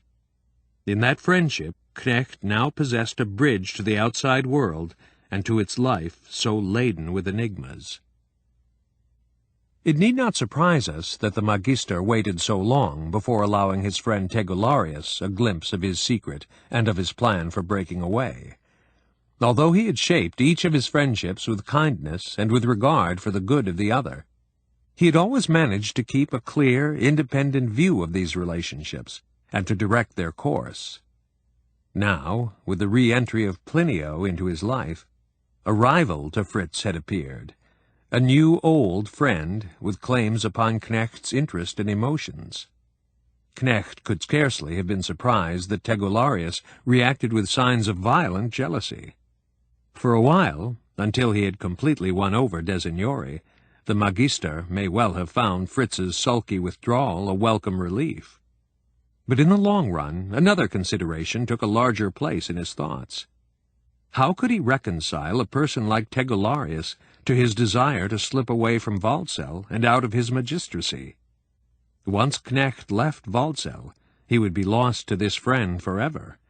To take Fritz along on the narrow and perilous path that lay before him was unthinkable, even if Fritz should unexpectedly manifest the desire and the courage for the enterprise. Knecht waited, considered, and hesitated for a very long time before initiating Fritz into his plans. But he finally did so, after his decision to leave had long been settled. It would have been totally unlike him to keep his friend in the dark, and more or less behind his back prepare steps whose consequences would deeply affect him as well. If possible, Knecht wanted to make him, like Plinio, not only an initiate, but also a real or imaginary aid, since activity makes every situation more bearable. Knecht had, of course, long ago made his friend privy to his ideas about the doom threatening the Castalian organization, as far as he cared to communicate these ideas, and Tegularius to receive them. After he resolved to tell Fritz of his intentions, the Magister used these ideas as his link. Contrary to his expectations, and to his great relief, Fritz did not take a tragic view of the plan. Rather, the notion that a Magister might fling his post back at the board, shake the dust of Castalia from his feet, and seek out a life that suited his tastes, seemed to please Fritz. The idea actually amused him. Individualist and enemy of all standardization that he was, Tegularius invariably sided with the individual against authority. If there were prospect of fighting, taunting, outwitting the powers of officialdom, he was always for it. His reaction gave Knecht a valuable clue as to how to go on. With an easier conscience, and laughing inwardly, the Magister promptly entered into his friend's attitude. He did not disabuse Fritz of his notion that the whole thing was a kind of coup de main against bureaucracy, and assigned him the part of an accomplice, collaborator, and conspirator. It would be necessary to work out a petition from the Magister to the board, he said, an exposition of all the reasons that prompted him to resign his office. The preparation of this petition was to be chiefly Tegularius's task. Above all, he must assimilate Knecht's historical view of the origins, development, and present state of Castalia, then gather historical materials with which Knecht's desires and proposals could be documented. That this would lead him into a field he had hitherto rejected and scorned, the field of history, seemed not to disturb Tegularius at all, and Knecht quickly taught him the necessary procedures. Soon Tegularius had immersed himself in his new assignment with the eagerness and tenacity he always had for odd and solitary enterprises. This obstinate individualist took a fierce delight in these studies, which would place him in a position to challenge the bigwigs and the hierarchy in general, and show them their shortcomings. Joseph Knecht took no such pleasure in these endeavors, nor had he any faith in their outcome. He was determined to free himself from the fetters of his present situation, leaving himself unencumbered for tasks which he felt were awaiting him. But he fully realized that he could not overpower the board by rational arguments, nor delegate Tegularius any part of the real work that had to be done. Nevertheless, he was very glad to know that Fritz was occupied and diverted for the short while that they would still be living in proximity to each other. The next time he saw Plinio de Signori, he was able to report, "Friend Tegularius is now busy and compensated for what he thinks he has lost because of your reappearance on the scene. His jealousy is almost cured, and working on something for me and against my colleagues is doing him good. He is almost happy. But don't imagine, Plinio, that I count on anything concrete coming out of this project, aside from the benefit to himself. It is most unlikely that our highest authority will grant this petition of mine. In fact, it's out of the question. At best, they will reply with a mild reprimand. What dooms my request is the nature of our hierarchy itself. A board that would release its Magister Ludi in response to a petition, no matter how persuasively argued, and would assign him to work outside Castalia, wouldn't be to my liking at all. Besides, there is the character of our present Master of the Order. Master Alexander is a man whom nothing can bend. No, I shall have to fight this battle out alone. But let us allow Tegularius to exercise his mind for the present. All we lose by that is a little time, which I need in any case, so as to leave everything here so well arranged that my departure will cause no harm to Walsall. But meanwhile, you must find me some place to live on the outside, and some employment, no matter how modest. If necessary, I shall be content with a position as a music teacher, say. It need only be a beginning, a springboard." De Signori said he thought something could be found, and when the time came, his house was at his friend's disposal for as long as he liked. But Knecht would not accept that. "No," he said, "I wouldn't do as a guest. I must have some work.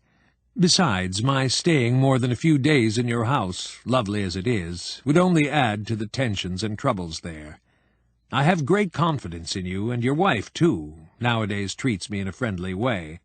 But all this would look entirely different as soon as I ceased to be a visitor and Magister Ludi, and became a refugee and permanent guest." "Surely you're being a little too literal-minded about it," Plinio said. "Once you've made your break and are living in the capital, you'll soon be offered a suitable post, at least a professorship at the university. You can count on that as a certainty. But such things take time, as you know. And of course I can only begin working in your behalf after you've won your freedom." "Of course," the master said. "Until then, my decision must remain secret. I cannot offer myself to your authorities before my own authority here has been informed and has made its decision. That goes without saying. But for the present, you know, I am not at all seeking a public appointment. My wants are few, probably fewer than you can imagine. I need a little room and my daily bread, but above all work to do, some task as a teacher. I need one or a few pupils to whom I can be near and whom I can influence. A university post is the last thing on my mind. I would be just as glad, no, I would by far prefer, to work with a boy as a private tutor or something of the sort. What I am seeking and what I need is a simple, natural task, a person who needs me. Appointment at a university would from the start mean my fitting into a traditional, sanctified and mechanized bureaucracy, and what I crave is just the opposite of that." Hesitantly, Designori brought up the project that had been on his mind for some time. "I do have something to propose," he said, "and hope you will at least think it over. If you can possibly accept it, you would be doing me a service too. Since that first day I visited you here, you have given me a great deal of help. You've also come to know my household, and know how things stand there. My situation isn't good, but it is better than it has been for years. The thorniest problem is the relationship between me and my son. He is spoiled and impudent. He's made himself a privileged position in our house. As you know, this was virtually pressed on him while he was still a child, and courted by both his mother and myself. Since then he's decidedly gone over to his mother's side, and gradually whatever authority I might have had over him has been adroitly taken out of my hands. I had resigned myself to that, as I have to so much else in my botched life. But now that I have recovered somewhat, thanks to you, I've regained hope. You can see what I'm driving at.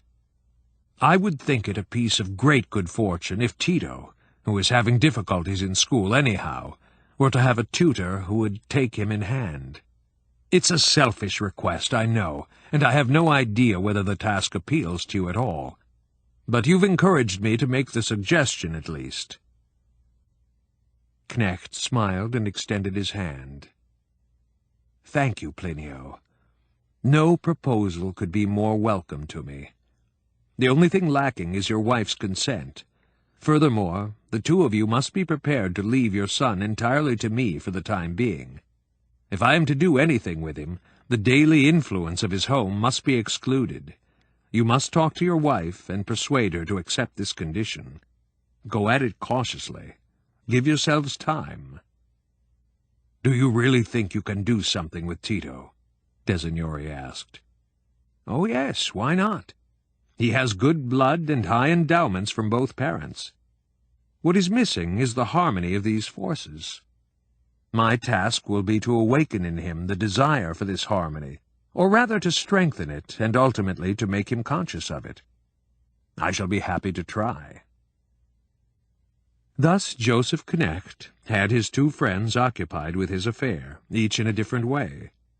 While Designori in the capital presented the new plan to his wife and tried to couch it in terms acceptable to her, Tegelarius sat in a carrel in the library at Walsall, following up Knecht's leads and gathering material for the petition. The Magister had put out good bait in the reading matter he had prescribed. Fritz Tegelarius, the fierce despiser of history, sank his teeth into the history of the warring epoch, and became thoroughly infatuated with it. With his enthusiasm for any pastime, he ferreted out more and more anecdotes from that epoch in the dark prehistory of the order. Soon he had collected such copious notes that when he presented them to his friend, Knecht could use only a tenth of them. During this period Knecht made several visits to the capital. Because a sound, integrated personality often finds easy access to troubled and difficult people, De Signori's wife came to trust him more and more. Soon she consented to her husband's plan. Tito himself, on one of these visits, boldly informed the Magister that he no longer wished to be addressed with the familiar pronoun, as if he were a child, since everyone nowadays, including his teacher, used the polite pronoun to him. Knecht thanked him with perfect courtesy and apologized. In his province, he explained, the teachers used the familiar form to all students, even those who were quite grown up. After dinner, he invited the boy to go for a walk with him and show him something of the city. In the course of the walk, Tito guided him down a stately street in the old part of the city, where the centuries-old houses of wealthy patrician families stood in an almost unbroken row. Tito paused in front of one of these substantial, tall, and narrow buildings, and pointed to his shield over the doorway. "Do you know what that is?" he asked. When Knecht said he did not, he explained. "Those are the De Signori arms, and this is our old house. It belonged to the family for 300 years. But we are living in our meaningless, commonplace house just because after grandfather's death my father took it into his head to sell this marvelous old mansion and build himself a fashionable place that by now isn't so modern any more. Can you understand anyone's acting like that?" "Are you very sorry about the old house?" Knecht asked. "Very sorry," Tito said passionately, and repeated his question. "Can you understand anyone's acting like that?" "Things become understandable if you look at them in the right light," the Magister said. "An old house is a fine thing, and if the two had stood side by side, and your father were choosing between them, he probably would have kept the old one. Certainly, old houses are beautiful and distinguished, especially so handsome a one as this. But it is also a beautiful thing to build one's own house, and when an ambitious young man has the choice of comfortably and submissively settling into a finished nest, or building an entirely new one can well see that he may decide to build. As I know your father, and I knew him when he was a spirited fellow, just about as old as you are, the sale of the house probably hurt no one more than himself. He had had a painful conflict with his father and his family, and it seems his education in our Castalia was not altogether the right thing for him. At any rate, it could not deter him from several impatient acts of passion. Probably the sale of the house was one of those acts. He meant it as a thrust at tradition, a declaration of war upon his family, his father, the whole of his past, and his dependency. At least, that is one way to see it. But man is a strange creature, and so another idea does not appear altogether improbable to me. The idea that by selling this old house, your father wanted primarily to hurt himself rather than the family. To be sure, he was angry at the family. They had sent him to our elite schools, had given him our kind of education, only to confront him on his return with tasks, demands, and claims he could not handle. But I would rather go no further in psychological analysis. In any case, the story of this sale shows how telling the conflict between fathers and sons can be. This hatred, this love, turned to hate. In forceful and gifted personalities, this conflict rarely fails to develop. World history is full of examples. Incidentally, I could very well imagine a later young De Signori who would make it his mission in life to regain possession of the house for the family at all costs. "Well," Tito exclaimed, "wouldn't you think he was right?" "I would not like to judge him. If a later De Signori recalls the greatness of his family and the obligations that such greatness imposes, if he serves the city, the country, the nation, justice, and welfare with all his energies, and in the process grows so strong that he can recover the house, then he will be a worthy person, and we would want to take our hats off to him. But if he knows no other goal in life besides this house business, then he is merely obsessed, a fanatic, a man surrendering to a passion, and in all probability someone who never grasped the meaning of such youthful conflicts with a father, and so went on shouldering their load long after he became a man. We can understand and even pity him, but he will not increase the fame of his lineage. It is fine when an old family remains affectionately attached to its residents, but rejuvenation and new greatness spring solely from sons who serve greater goals than the aims of the family. Although on this walk Tito listened attentively and quite willingly to his father's guest, on other occasions he exhibited dislike and fresh defiance. In this man, whom his otherwise discordant parents both seemed to hold in high esteem, Tito sensed a power which threatened his own pampered freedom, so that at times he treated Knecht with outright rudeness.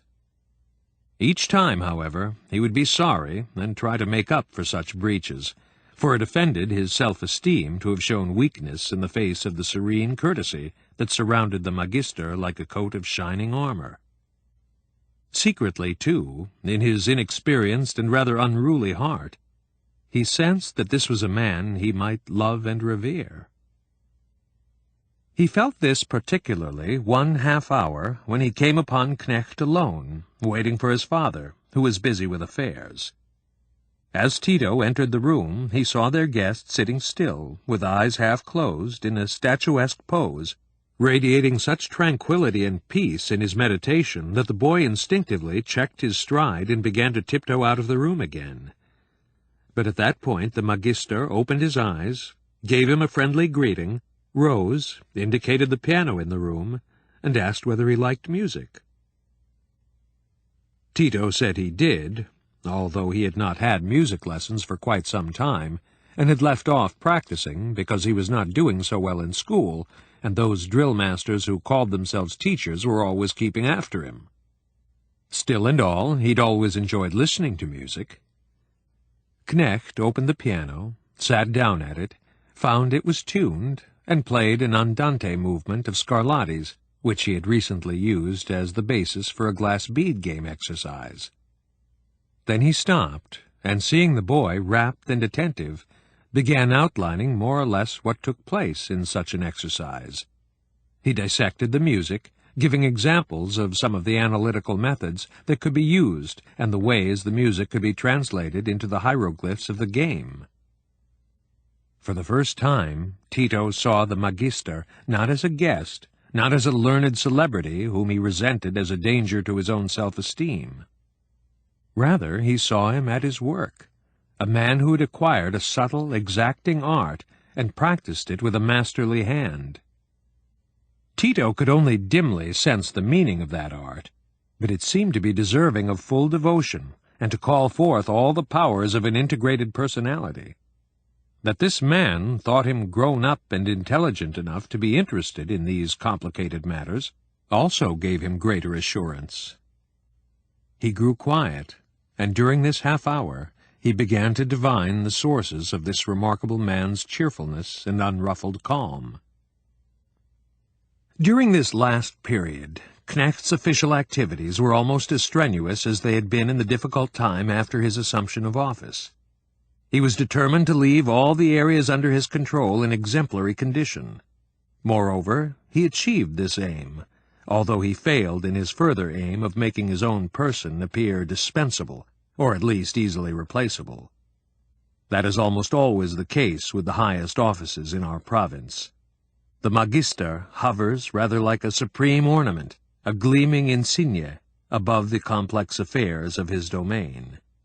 He comes and goes rapidly, flitting amiably by, says a few words, nods an assent, suggests an assignment by a gesture, and is already gone, already talking to the next subordinate.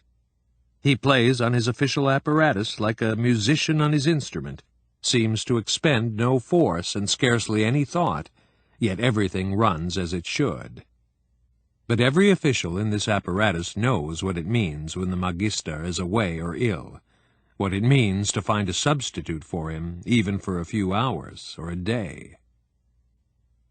Knecht spent his time rushing once more through the whole principality of the Vicus Lusorum, checking everything and especially taking pains to secretly groom his shadow for the task the man would soon confront, that of representing him in all earnest.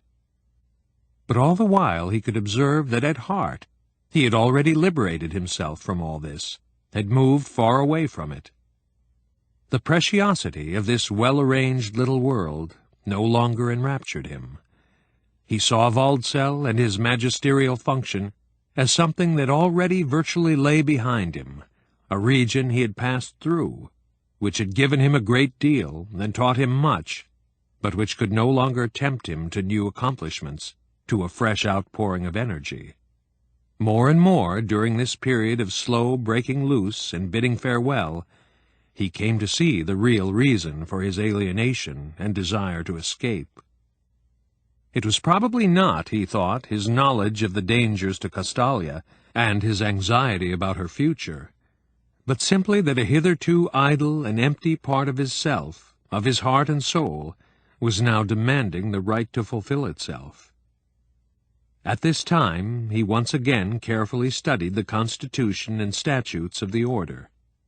His escape from the province would not, he saw, be so hard to accomplish, so nearly impossible as he had initially imagined.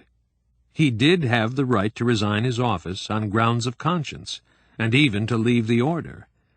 The order's vow was not a lifetime matter, although members had claimed this freedom seldom, and a member of the highest board never. What made the step seem so difficult to him was not so much the strictness of the law, but the hierarchic spirit itself, the loyalty within his own heart. Of course, he was not planning to skip out. He was preparing a circumstantial petition for release, and that dear fellow Tegularius was working day and night at it. But he had no confidence in the success of this petition. He would receive soothing assurances, admonishments, would perhaps be offered a vacation in Mariafels, where Father Jacobus had recently died, or perhaps in Rome. But the authorities would not let him go. That seemed more and more clear. To release him would violate all the traditions of the order. If the board were to do so, it would be admitting that his request was justified, admitting that life in Castalia, and what was more in such a high post, might in some circumstances not be satisfying to a man, might mean renunciation and imprisonment. Chapter 11. The Circular Letter. We are approaching the end of our tale. As we have already indicated, our knowledge of this end is fragmentary, rather more in the nature of a legend than of a historical narrative. We shall have to be content with that. We therefore take all the more pleasure in being able to fill out this next-to-last chapter of Knecht's life with an authentic document, namely with that voluminous memorandum in which the Glass Bead Game master himself presents the authorities with the reasons for his decision and asks them to release him from his office. As we have repeatedly stated, Joseph Knecht no longer believed in the success of this memorandum which he had so conscientiously prepared. We must admit, moreover, that when the time came, he wished he had neither written nor handed in this petition. He suffered the fate of all who exercise a natural and initially unconscious power over other men. This power is not exercised without a certain cost to its possessor. Although the Magister had been glad to win his friend Tegularius' support for his plans, and to have made him a promoter and associate in them, the consequences went far beyond what he had conceived or wished. He had coaxed or misled Fritz into undertaking a task whose value he himself, as its author, no longer believed in. But when his friend at last presented him with the fruits of his labors, he could no longer undo the work. Nor, since the purpose of the assignment had been to make Fritz better able to bear their separation, could he lay the data aside and leave them unused without thoroughly offending and disappointing his friend. At the time, we are convinced, Knecht would much rather have brusquely resigned his office and declared his withdrawal from the order instead of choosing the roundabout mode of the petition, which in his eyes had become virtually a farce. but consideration for Tegularius caused him to restrain his impatience for a while longer. It would no doubt be interesting if we had his industrious friend's manuscript at our disposal. It consisted mainly of historical material meant to serve as proof or illustration, but we may safely assume that it contained a good many sharp and witty epigrams on the hierarchy, as well as on the world and world history. But even if this document, composed as it was in months of tenacious labor, were still in existence, as it quite possibly may be, we would have to forbear from publishing it here, since this book of ours would not be the proper place for it. Our concern is only with the use the Magister Ludi made of his friend's work.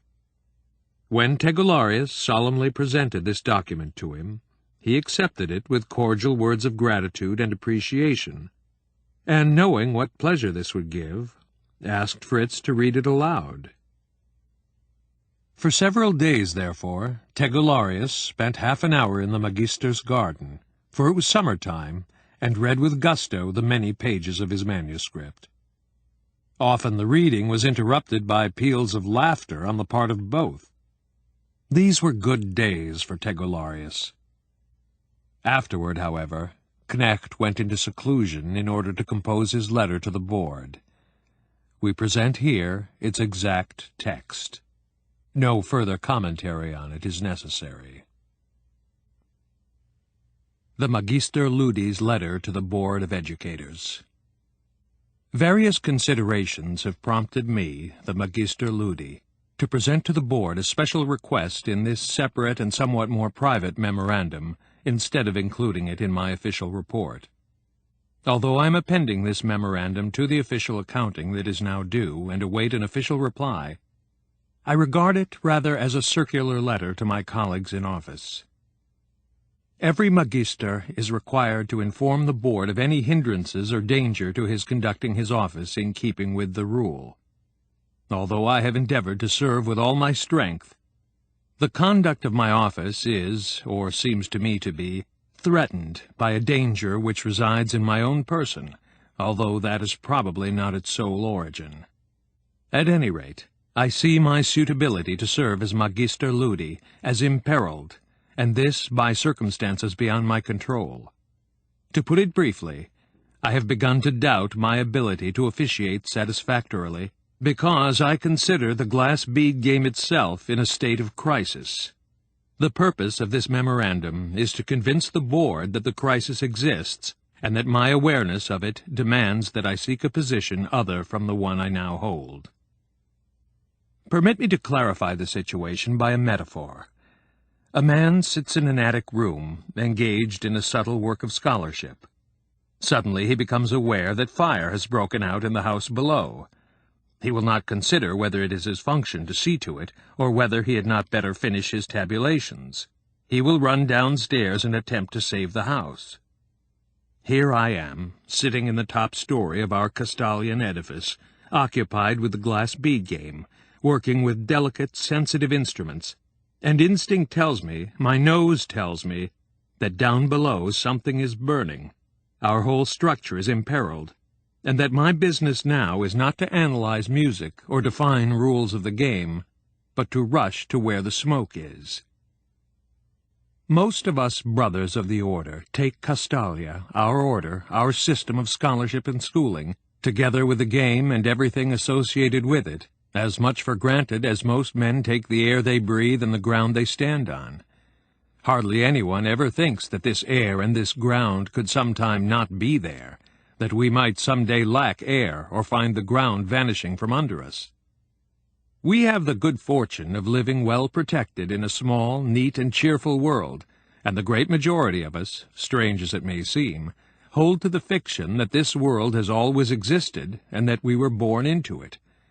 I myself spent my younger years in this extremely pleasant delusion, although I was perfectly well aware of the reality that I was not born in Castalia, but only sent here by the educational authorities and raised here. I knew also that Castalia, the order, the board, the colleges, the archives, and the Glass Bead Game have not always existed, are by no means a product of nature, but a belated and noble creation of man's will, and transitory like all such things. I knew all this, but it had no reality for me. I simply did not think of it, ignored it, and I knew that more than 3/4 of us will live and die in this strange and pleasant illusion. But just as there have been centuries and millennia without the order and without Castalia, there will again be such eras in the future. And if today I remind my colleagues and the Honorable Board of this platitude, and call upon them to turn their eyes for once to the dangers that threaten us, if I assume for a moment the unenviable and often ludicrous role of prophet, warner, and sermonizer, I do so fully prepared to accept mocking laughter. But I hope nevertheless that the majority of you will read my memorandum to the end, and that some of you may even agree with me on a few of its points. That in itself would be a good deal. An institution such as our Castalia, a small province dedicated to the things of the mind, is prone to internal and external perils. The internal perils, or at least a good many of them, are known to us. We keep watch for them and take the necessary measures. Every so often we send individual pupils back, after having admitted them to the elite schools, because we discover in them ineradicable traits and impulses which would make them unfitted for our community and dangerous to it. Most of them, we trust, are not lesser human beings on that score, but merely unsuited to Castalian life, and after their return to the world are able to find conditions more appropriate to them, and develop into capable men.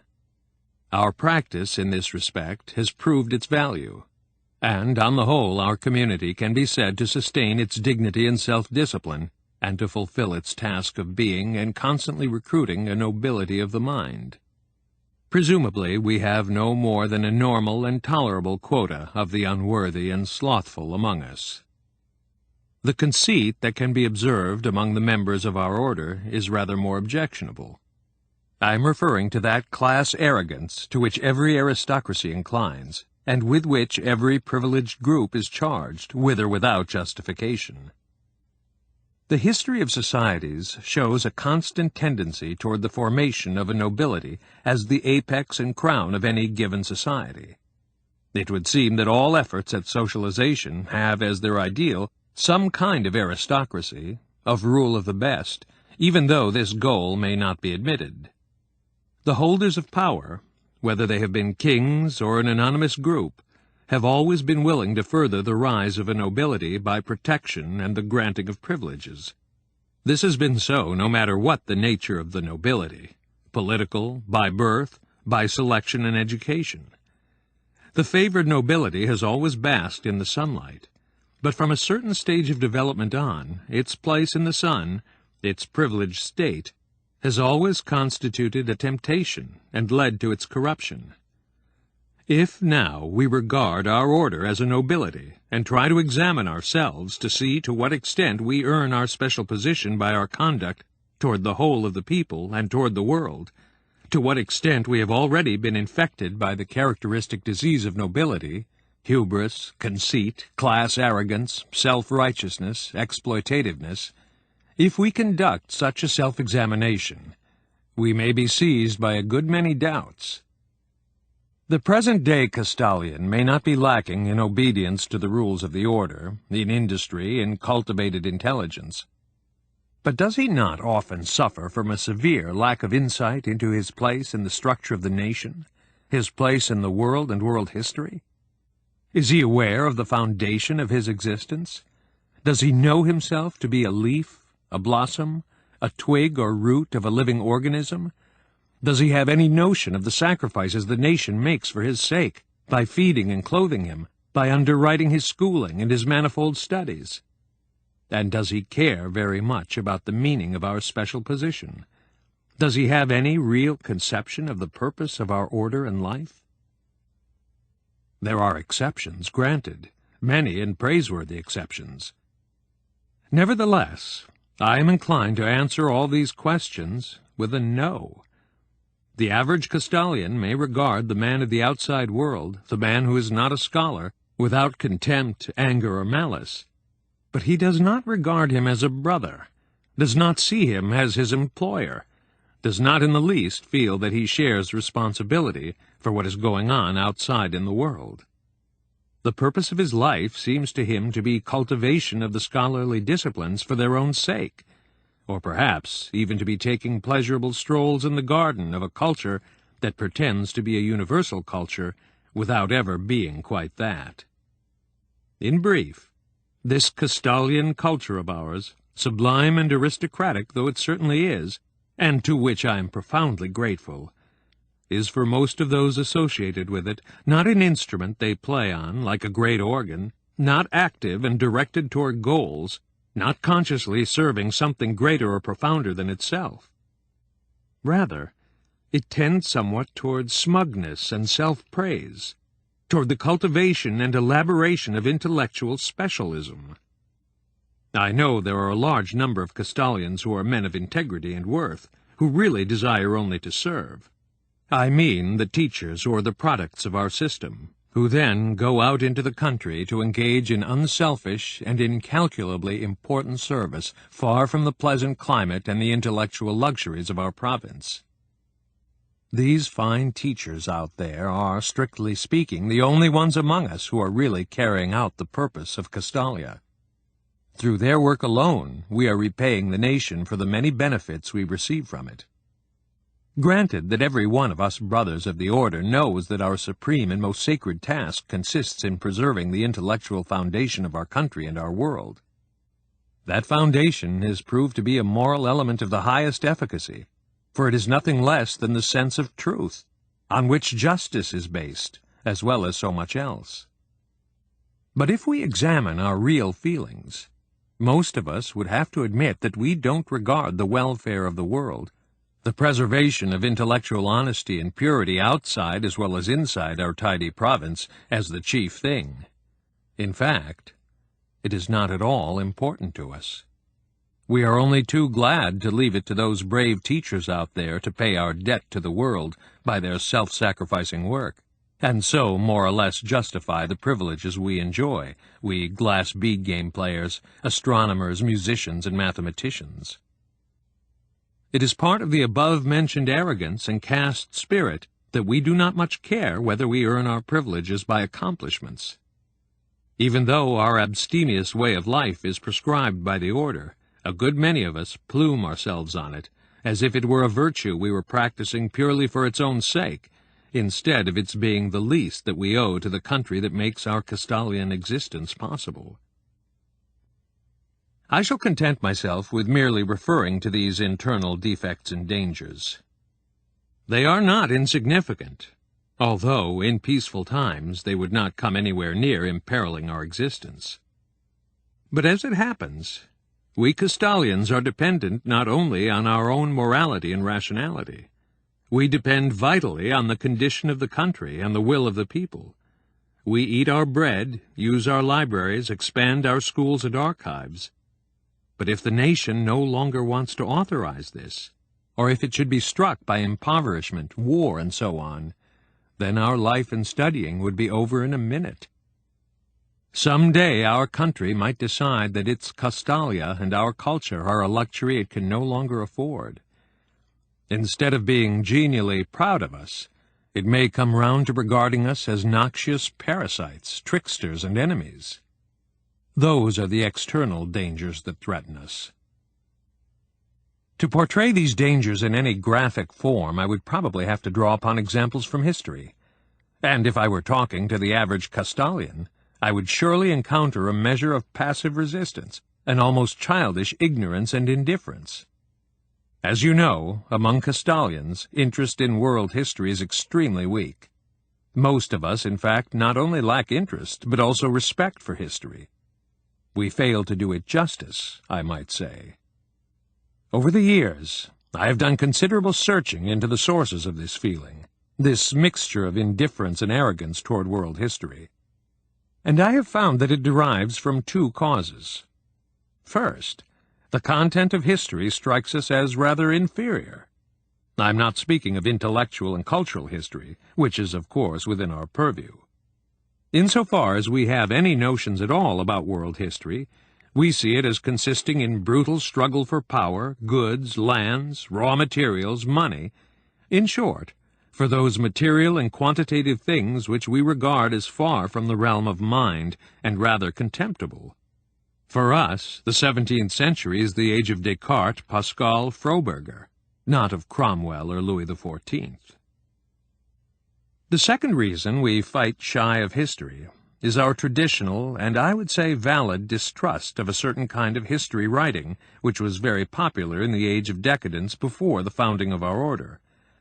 A priori, we have not the slightest confidence in that so-called philosophy of history of which Hegel is the most brilliant and also most dangerous representative.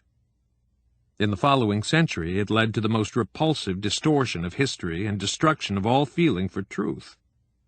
To us, a bias for this sham philosophy of history is one of the principal features of that era of intellectual debasement and vast political power struggles which we occasionally call the century of wars, but more often the age of the feuilleton. Our present culture, the order and Castalia, arose out of the ruins of that age, out of the struggle with and eventual defeat of its mentality, or insanity. But it is part of our intellectual arrogance that we confront world history, especially in modern times, in much the same spirit that the hermits and ascetics of early Christianity confronted the Theatrum Mundi, the great theater of the world. History seems to us an arena of instincts and fashions, of appetite, avarice, and craving for power, of bloodlust, violence, destruction, and wars, of ambitious ministers, venal generals, bombarded cities, and we too easily forget that this is only one of its many aspects. Above all, we forget that we ourselves are a part of history, that we are the product of growth, and are condemned to perish if we lose the capacity for further growth and change. We are ourselves history, and share the responsibility for world history and our position in it. But we gravely lack awareness of this responsibility. Let us glance at our own history, at the periods in which the present pedagogic provinces arose, in our own country and in so many others. Let us glance at the origins of the various orders and hierarchies of which our order is one. We see immediately that our hierarchy and our homeland, our beloved Castalia, was certainly not founded by people who held so proudly detached an attitude toward world history as we do. Our predecessors and founders began their work in a shattered world at the end of the age of wars. Our official explanation of that age, which began approximately with the so-called First World War, is all too one-sided. The trouble was, we say, that the things of the mind did not count in those days, that the powerful rulers considered intellect itself merely a weapon of inferior quality, and meant only for occasional use. This attitude, we say, was a consequence of feuilletonistic corruption. Very well. The anti-intellectuality and brutality of that period are all too visible to us. When I call it anti-intellectual, I do not mean to deny its imposing achievements in intelligence and methodology. But we in Castalia are taught to consider intellect primarily in terms of striving for truth, and the kind of intellect manifested in those days seems to have had nothing in common with striving for truth. It was the misfortune of that age that there was no firm moral order to counter the restiveness and upheaval engendered by the tremendously rapid increase in the human population. What remnants there were of such a moral order were suppressed by the contemporary sloganizing, and those struggles produced their own strange and terrible conflicts. Much like the era of church schism introduced by Luther 4 centuries earlier, the entire world was gripped by an immense unrest. Everywhere lines of battle formed. Everywhere bitter enmity sprang up between old and young, between fatherland and humanity, between red and white.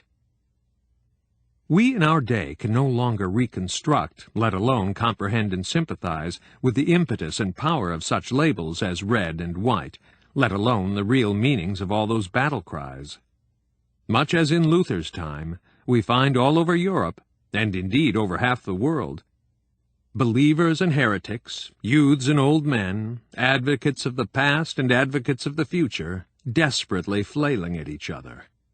Often the battlefronts cut across frontiers, nations, and families. We may no longer doubt that for the majority of the fighters themselves, or at least for their leaders, all this was highly significant, just as we cannot deny many of the spokesmen in those conflicts a measure of robust good faith, a measure of idealism, as it was called at the time. Fighting, killing, and destroying went on everywhere, and everywhere both sides believed they were fighting for God against the devil. Among us, that savage age of high enthusiasms, fierce hatreds, and altogether unspeakable sufferings has fallen into a kind of oblivion. That is hard to understand, since it was so closely linked with the origin of all our institutions, was the basis and cause of those institutions. A satirist might compare this loss of memory with the kind of forgetfulness that parvenu adventurers who have at last obtained a patent of nobility have for their birth and parentage. Let us continue to dwell a little longer on those warlike times. I have read a good many of their documents, taking less interest in the subjugated nations and destroyed cities than in the attitude of the intellectuals of the day. They had a hard time of it, and most of them did not endure. There were martyrs among the scholars as well as among the clergy, and the example of their martyrdom was not entirely without some effect, even in those times so accustomed to atrocities. Still and all, most men of mind did not stand up under the pressures of that violent age. Some capitulated and placed their talents, knowledge, and techniques at the disposal of the rulers. Let us recall the well-known statement of a university professor in the Republic of the Massagetes. "Not the faculty, but His Excellency the General can properly determine the sum of 2 and 2. Others put up a struggle as long as it was possible to do so in a reasonably safe fashion, and published protests. A world-famous author of the time, so we read in Ziegenhals, in a single year signed more than 200 such protests, warnings, appeals to reason, and so on, probably more than he had actually read. But most learned the art of silence. They also learned to go hungry and cold, to beg and hide from the police. They died before their time, and were envied for this by the survivors. Countless numbers took their own lives. There was truly no pleasure and no honor in being a scholar or a writer. Those who entered the service of the rulers and devised slogans for them had jobs and livelihoods, but they suffered the contempt of the best among their fellows, and most of them surely suffered pangs of conscience also. Those who refused such service had to go hungry, live as outlaws, and die in misery or exile. A cruel and incredibly harsh weeding out took place. Scientific research that did not directly serve the needs of power and warfare rapidly sank into decadence. The same was true for the whole educational system. History, which each of the leading nations of any given period referred exclusively to itself, underwent revision and fantastic simplification. Historical philosophy and feuilletonism dominated the field. So much for details. Those were wild and violent times, chaotic and Babylonian times, in which peoples and parties, old and young, red and white, no longer understood each other. After sufficient bloodletting and debasement, it came to its end. There arose a more and more powerful longing for rationality, for the rediscovery of a common language, for order, morality, valid standards, for an alphabet and multiplication table no longer decreed by power blocks and alterable at any moment. A tremendous craving for truth and justice arose, for reason, for overcoming chaos. This vacuum, at the end of a violent era, concerned only with superficial things, this sharp, universal hunger for a new beginning and the restoration of order, gave rise to our Castalia. The insignificantly small, courageous, half-starved but unbowed band of true thinkers began to be aware of their potentialities. With heroic asceticism and self-discipline, they set about establishing a constitution for themselves. Everywhere, even in the tiniest groups, they began working once more, clearing away the rubble of propaganda. Starting from the very bottom, they reconstructed intellectual life, education, research, culture. Their labors were fruitful. Out of those intrepid and impoverished beginnings, they slowly erected a magnificent edifice. In the course of generations, they created the order, the board of educators, the elite schools, the archives and collections, the technical schools and seminaries, and the Glass Bead Game. Today, we live as their heirs in a building almost too splendid. And let it be said once again, we live in it like rather vapid and complacent guests. We no longer want to know anything about the enormous human sacrifices our foundation walls were laid on, nor anything about the ordeals of which we are the beneficiaries, nor anything about history which favored or at least tolerated the building of our mansion, which sustains and tolerates us today, and possibly will go on doing so for a good many Castalians and Magisters after our day, but which sooner or later will overthrow and devour our edifice, as it overthrows and devours everything it has allowed to grow. Let me return from history and draw my conclusion. What all this means to us at the present time is this: our system has already passed its flowering. Some time ago it reached that summit of blessedness which the mysterious game of world history sometimes allows to things beautiful and desirable in themselves. We are on the downward slope. Our course may possibly stretch out for a very long time, but in any case nothing finer, more beautiful, and more desirable than what we have already had can henceforth be expected. The road leads downhill. Historically, we are, I believe, ripe for dismantling, and there is no doubt that such will be our fate, not today or tomorrow, but the day after tomorrow. I do not draw this conclusion from any excessively moralistic estimate of our accomplishments and our abilities. I draw it far more from the movements which I see already on the way in the outside world. Critical times are approaching. The omens can be sensed everywhere. The world is once again about to shift its center of gravity. Displacements of power are in the offing. They will not take place without war and violence. From the Far East comes a threat not only to peace, but to life and liberty. Even if our country remains politically neutral, even if our whole nation unanimously abides by tradition, which is not the case, and attempts to remain faithful to Castalian ideals, that will be in vain. Some of our representatives in Parliament are already saying that Castalia is a rather expensive luxury for our country. The country may very soon be forced into serious rearmament, armaments for defensive purposes only, of course, and great economies will be necessary. In spite of the government's benevolent disposition toward us, much of the economizing will strike us directly. We are proud that our order and the cultural continuity it provides have cost the country as little as they have. In comparison with other ages, especially the early period of the Feuilletonistic age, with its lavishly endowed universities, its innumerable consultants and opulent institutes, this toll is really not large. It is infinitesimal compared with the sums consumed for war and armaments during the century of wars. But before too long, this kind of armament may once again be the supreme necessity. The generals will again dominate Parliament, and if the people are confronted with the choice of sacrificing Castalia or exposing themselves to the danger of war and destruction, we know how they will choose.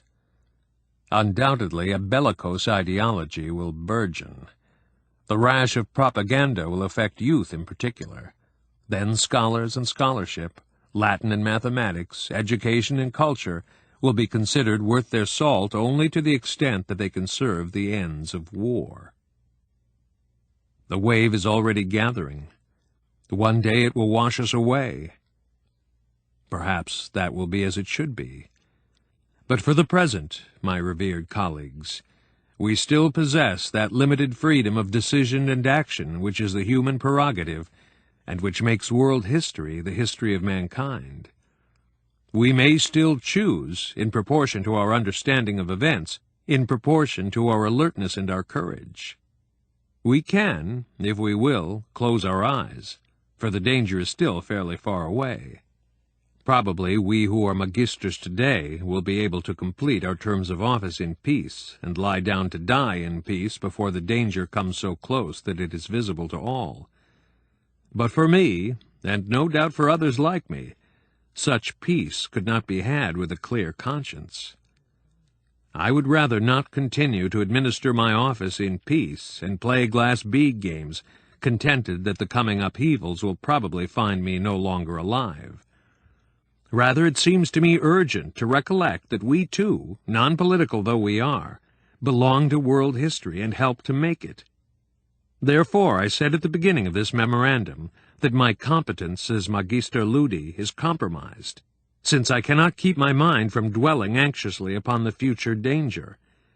I do not allow myself to imagine what form the disaster might assume for us and for me, but I cannot close my mind to the question, what have we and what have I to do in order to meet the danger?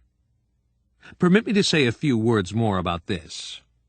I am not inclined to urge Plato's thesis that the scholar, or rather the sage, ought to rule the state. The world was younger in his time, and Plato, although the founder of a sort of Castalia, was by no means a Castalian. He was a born aristocrat of royal descent. Granted, we too are aristocrats and form a nobility, but one of the mind, not the blood. I do not believe that man will ever succeed in breeding a hereditary nobility that is at the same time an intellectual nobility. That would be the ideal aristocracy, but it remains a dream. We Castalians are not suited for ruling, for all that we are civilized and highly intelligent people. If we had to govern, we would not do it with the force and naivete that the genuine ruler needs. Moreover, our proper field and real concern, cultivation of an exemplary cultural life, would be quickly neglected. Ruling does not require qualities of stupidity and coarseness, as conceited intellectuals sometimes think, but it does require wholehearted delight in extroverted activity, a bent for identifying oneself with outward goals, and of course also a certain swiftness and lack of scruple about the choice of ways to attain success. And these are traits that a scholar, for we do not wish to call ourselves sages, may not have and does not have, because for us contemplation is more important than action, and in the choice of ways to attain our goals we have learned to be as scrupulous and wary as is humanly possible. Therefore it is not our business to rule, and not our business to engage in politics. We are specialists in examining, analyzing, and measuring. We are the guardians and constant verifiers of all alphabets, multiplication tables, and methods. We are the bureaus of standards for cultural weights and measures. Granted, we are many other things also. In some circumstances we can also be innovators, discoverers, adventurers, conquerors, and reinterpreters. But our first and most important function, the reason the people need us and keep us, is to preserve the purity of all sources of knowledge. In trade, in politics, and what have you, turning an X into a Y may occasionally prove to be a stroke of genius, but never with us. In former ages, during the wars and upheavals of so-called periods of grandeur, intellectuals were sometimes urged to throw themselves into politics. This was particularly the case during the late feuilletonistic age. That age went even further in its demands, for it insisted that mind itself must serve politics or the military. Just as the church bells were being melted down for cannon, as hapless schoolboys were drawn on to fill the ranks of the decimated troops, so mind itself was to be harnessed and consumed as one of the materials of war. Naturally, we could not accept this demand. In emergencies, a scholar might be called from his lectern or his desk and made into a soldier. In some circumstances, he might volunteer for such service. In a country exhausted by war, the scholar must restrict himself in all material things, even to the point of sheer starvation. Surely all this is taken for granted. The higher a person's cultivation, the greater the privileges he has enjoyed, the greater must be his sacrifices in case of need. We hope that every Castalian would recognize this as a matter of course, if the time should come. But although we are prepared to sacrifice our well-being, our comfort, and our lives to the people when danger threatens, that does not mean that we are ready to sacrifice mind itself, the tradition and morality of our spiritual life, to the demands of the hour, of the people, or of the generals. He would be a coward who withdrew from the challenges, sacrifices, and dangers his people had to endure. But he would be no less a coward and traitor who betrayed the principles of the life of the mind to material interests, who, for example, left the decision on the product of 2 times 2 to the rulers. It is treason to sacrifice love of truth, intellectual honesty, loyalty to the laws and methods of the mind, to any other interests, including those of one's country. Whenever propaganda and the conflict of interests threatens to devalue, distort, and do violence to truth, as it has already done to individuals, to language, to the arts, and to everything else that is organic and highly cultivated, then it is our duty to resist and save the truth, or rather the striving for truth, since that is the supreme article in our creed. The scholar who knowingly speaks, writes, or teaches falsehood, who knowingly supports lies and deceptions, not only violates organic principles, he also, no matter how things may seem at the given moment, does his people a grave disservice. He corrupts its air and soil, its food and drink. He poisons its thinking and its laws, and he gives aid and comfort to all the hostile, evil forces that threaten the nation with annihilation. The Castalian, therefore, should not become a politician. If need be, he must sacrifice his person, but never his fealty to the life of the mind. The mind of man is beneficent and noble only when it obeys truth. As soon as it betrays truth, as soon as it ceases to revere truth, as soon as it sells out, it becomes intensely diabolical. Then it becomes far worse than instinctual bestiality, which always retains something of the innocence of nature. I leave it to each of you, my esteemed colleagues, to reflect upon the duties of the order when the country and the order itself are imperiled. Certainly there will be a variety of opinions. I have my own, and after much consideration of all the questions I have posed here, I have for my part come to a clear conception of what seems to me desirable, of what my duty is.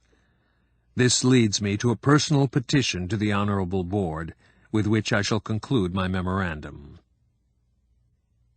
Of all the masters composing our board, I, as Magister Ludi, am probably most remote from the outside world by virtue of my office. The mathematician, the philologist, the physicist, the pedagogue, and all the other masters labor in fields which they share with the profane world. In the ordinary non-Castalian schools of our country, mathematics and linguistics are part of the normal curriculum. Astronomy and physics have a place in the secular universities. Even the completely untutored make music. All these disciplines are age-old, much older than our order. They existed long before it and will outlive it. Only the glass bead game is our own invention, our specialty, our favorite, our toy. It is the ultimate, subtlest expression of our Castalian type of intellectuality. It is both the most precious and the most non-utilitarian, the most beloved and the most fragile jewel in our treasury. It is the first precious stone that will be destroyed if the continuance of Castalia is imperiled, not only because it is the frailest of our possessions, but also because to laymen it is undoubtedly the most dispensable aspect of Castalia. Therefore, when the time comes to save the country, every needless expenditure, the elite schools will be contracted, the funds for the maintenance and expansion of libraries and collections will be trimmed and ultimately eliminated.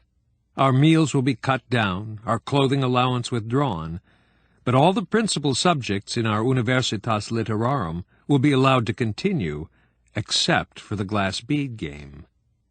Mathematics is needed, after all, to devise new firearms, but no one will believe, least of all the military, that closing the Vicus Lusorum and abolishing our game will cause the country and people the slightest loss. The glass bead game is the most outlying and most vulnerable part of our structure.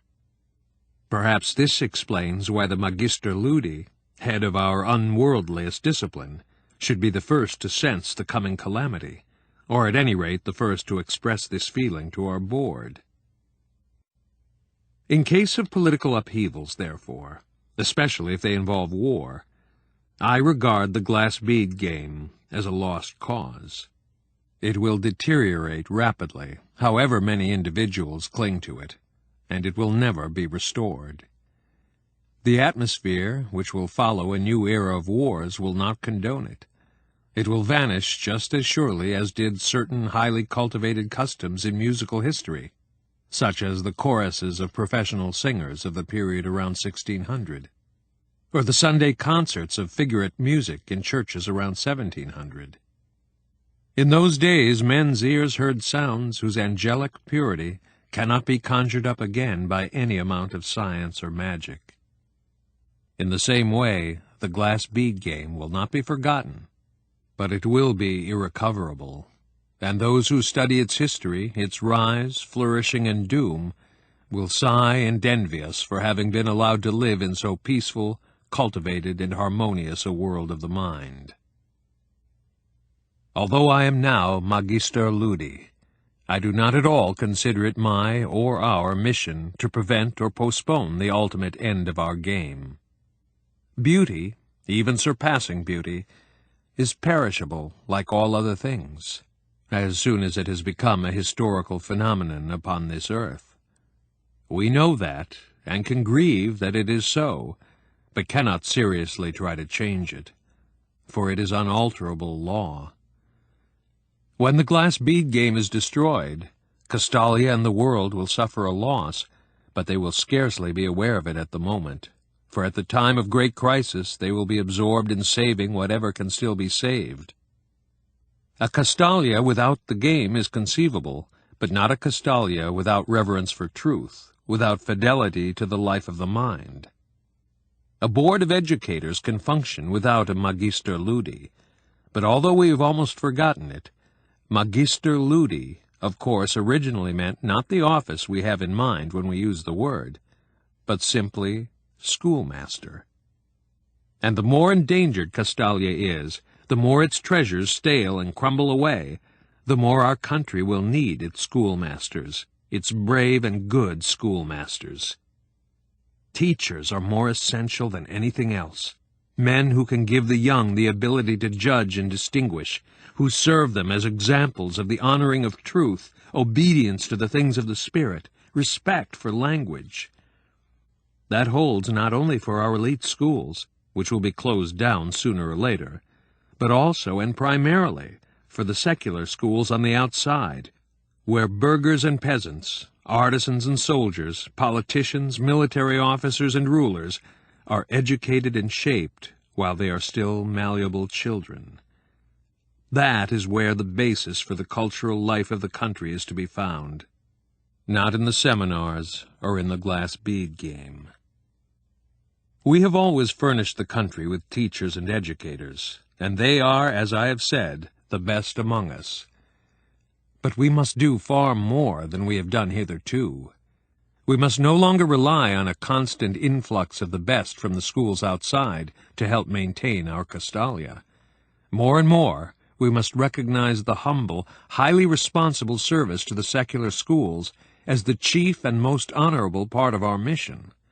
That is what we must seek to extend.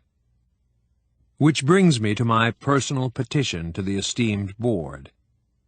I herewith request the board to relieve me of my office as Magister Ludi, and entrust to me an ordinary school, large or small, outside in the country, to let me staff it with a group of youthful members of our order.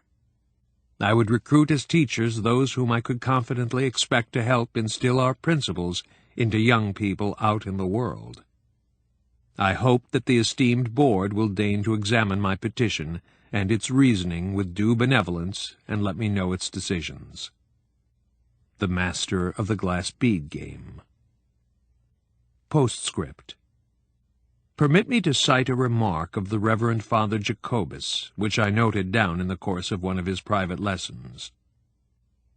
Times of terror and deepest misery may be in the offing, but if any happiness at all is to be extracted from that misery, it can be only a spiritual happiness, looking backward toward the conservation of the culture of earlier times, looking forward toward serene and stalwart defense of the things of the spirit in an age which otherwise might succumb wholly to material things. Tegelarius did not know how little of his work was present in this memorandum. He was not shown the final version, although Knecht did let him read 2 earlier, much more detailed drafts. The Magister Ludi dispatched the memorandum and awaited the board's answer with far less impatience than his friend. He had come to the decision not to involve Fritz in his further actions. He therefore forbade him to discuss the matter any more, merely indicating that it would surely be a long time before the board reacted to the memorandum. When in fact the reply arrived sooner than he had expected, Tegelarius heard nothing about it. The letter from Hirschland read, "To His Excellency the Magister Ludi in Walsall. Esteemed colleague, the Directorate of the Order and the Assembly of Masters have taken note of your warm-hearted and perspicacious circular letter with more than ordinary interest. We have found your historical observations no less absorbing than your ominous picture of the future, and some of us will undoubtedly long continue to ponder and to draw profit from your reflections, which surely are not groundless. We have all recognized with gladness and deep appreciation the principles that inspire you, the truly Castalian principles of altruism. We see that you are motivated by a profound and by now almost instinctive love for our province, for its life and its customs, a concerned and at the moment somewhat over-anxious love. With equal gladness and appreciation we observe the personal overtones of that love, its spirit of sacrifice, its active impulse, its earnestness and zeal, and its heroic element. In all this we recognize the character of our glass bead game master as we know it. We see his energy, his ardor, his daring. How characteristic of the famous Benedictine's disciple that he does not study history as a mere scholarly end in itself, an aesthetic game to be regarded without emotion, but rather applies his historical knowledge directly to current needs, that his perceptions impel him to take certain measures. And, revered colleague, how perfectly it corresponds with your character that you should feel drawn not to political missions, not to posts of influence and honor, but to the role of simple Ludi Magister, that of a schoolmaster. Such are some of the impressions, some of the thoughts that were awakened by the very first reading of your circular letter. Most of your colleagues responded in much the same way. The board has not, however, been able to take a stand on your warnings and requests. We have met and held a lively discussion of your view that our very existence is threatened. Much was said about the nature, extent, and possible imminence of the dangers. The majority of our members obviously took these questions most seriously indeed, and grew quite heated in discussing them. But we are compelled to inform you that on none of these questions did a majority favor your view. The imaginative power and far-sightedness of your historico-political observations was acknowledged, but none of your specific conjectures, or shall we say prophecies, was fully approved. None was accepted as wholly convincing. Only a few of us agreed with you, and then with reservations, even on the question of the degree to which the order and our Castalian system has shared the responsibility for the unusually long era of peace, or whether the order can even be held a factor in political history. In the view of the majority, the calm that has descended upon our continent must be ascribed partly to the general prostration following the bloodlettings of the terrible wars, but far more to the fact that the Occident has ceased to be the focal point of world history and the arena in which claims to hegemony are fought out. Certainly we would not wish to cast doubt upon the true achievements of our order. Nevertheless, we cannot grant that the Castalian ideal, the ideal of high culture under the aegis of disciplined meditation, has any powers to shape history, any vital influence upon world political conditions. Urges or ambitions of this sort are totally alien to the Castalian mentality. Several serious disquisitions on the subject have stressed the point that Castalia seeks neither political sway nor influence on peace or war. Indeed, there could be no question of Castalia's having any such purpose, so the argument has gone, because everything Castalian is related to reason and operates within the framework of rationality, which certainly could not be said of world history, or said only by someone willing to revert to the theological and poetic sentimentalities of romantic historical philosophy. From that vantage point, of course, the whole murderous, destructive course of political history could be explained as merely the method of cosmic reason. Moreover, even the most casual survey of the history of thought shows that the great ages of culture have never been adequately explained by political conditions.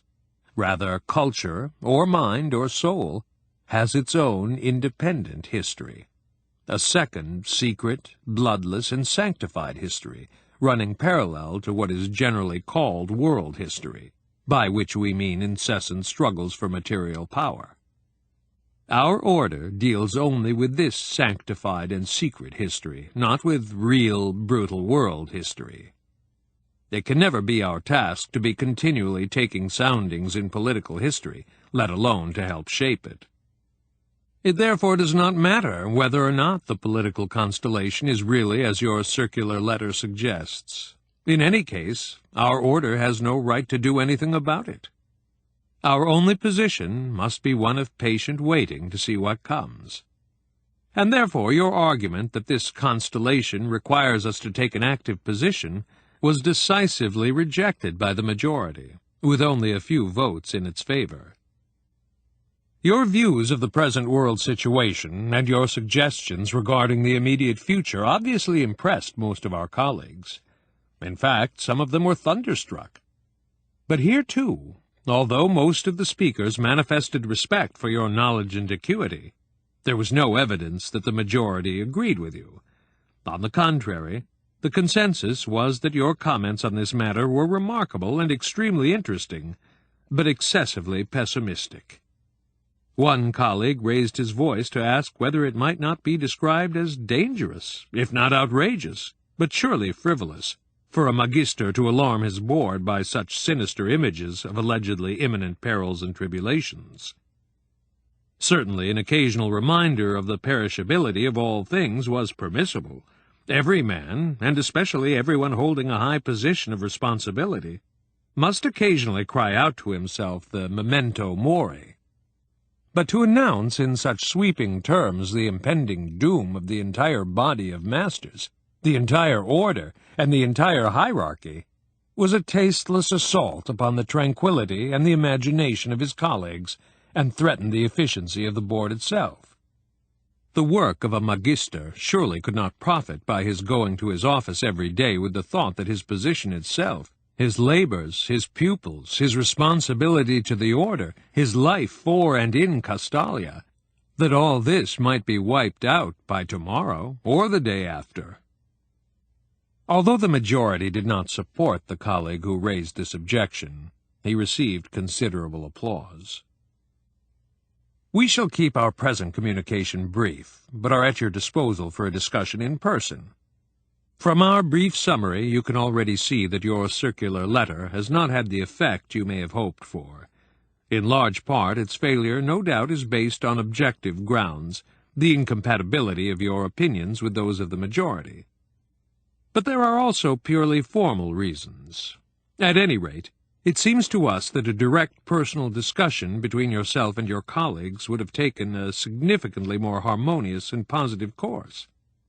We would moreover suggest that it was not only your couching of the matter in the form of a written memorandum, that affected the board adversely. Far more striking was your combining, in a way highly unusual among us, a professional communication with a personal request, a petition. Most of your colleagues consider this fusion an unfortunate attempt at innovation. Some bluntly called it impermissible. This brings us to the most delicate point of all, your request for release from your office and transfer to some secular school system. The petitioners should have realized from the outset that the board could not possibly approve so sudden and curiously argued a request. Of course, the board's reply is no. What would become of our hierarchy if the order no longer assigned each man to his place? What would become of Castalia if everyone wished to assess his own gifts and aptitudes and choose his position for himself? We suggest that the master of the Glass Bead Game reflect upon this subject for a few minutes, and bid him to continue administering the honorable office he has been entrusted with. In saying this, we have met your request for a reply to your letter. We have been unable to give the answer you may have hoped for, but we should also like to express our appreciation for the stimulating and admonitory value of your document. We trust we will be able to discuss its content with you orally and in the near future. For although the Directorate of the Order believes that it can rely on you, that point in your memorandum in which you speak of an incapacity to conduct the affairs of your office naturally gives us grounds for concern. Knecht read the letter without any great expectations, but with the closest attention. He had expected that the board would have grounds for concern, and moreover had had signs that it was truly worried. A guest from Hirschland had recently come to the players' village, provided with a regular pass and a recommendation from the Directorate of the Order. He had requested hospitality for a few days, supposedly for work in the archives and library, and had also asked permission to audit a few of Knecht's lectures. An elderly man, silent and attentive, he had turned up in almost all the departments and buildings of the village, had inquired after Tegularius, and had several times called on the director of the Waldsell Elite School, who lived in the vicinity. There could scarcely be any doubt that the man had been sent as an observer to determine whether there were any traces of negligence in the players' village, whether the Magister was in good health and at his post, the officials diligent, the students stimulated. He had stayed for a full week and missed none of Knecht's lectures. Two of the officials had even commented on his quiet ubiquitousness. Evidently, the Directorate of the Order had waited for the report from this investigation before dispatching its reply to the Magister. What was he to think of this answer, and who had probably been its author? The style betrayed nothing. It was the conventional, impersonal, officialese the occasion demanded. But on subtler analysis, the letter revealed more individuality than he had thought at first reading. The basis of the entire document was the hierarchic spirit, a sense of justice and love of order. It was plain to see how unwelcome, inconvenient, not to say troublesome and annoying Knecht's petition had been. Its rejection had undoubtedly been decided at once by the author of this reply, without regard to the opinions of others. On the other hand, the vexation was leavened by another emotion, for there was a clear note of sympathy present in the letter, with its mention of all the more lenient and friendly comments Knecht's petition had received during the meeting of the board.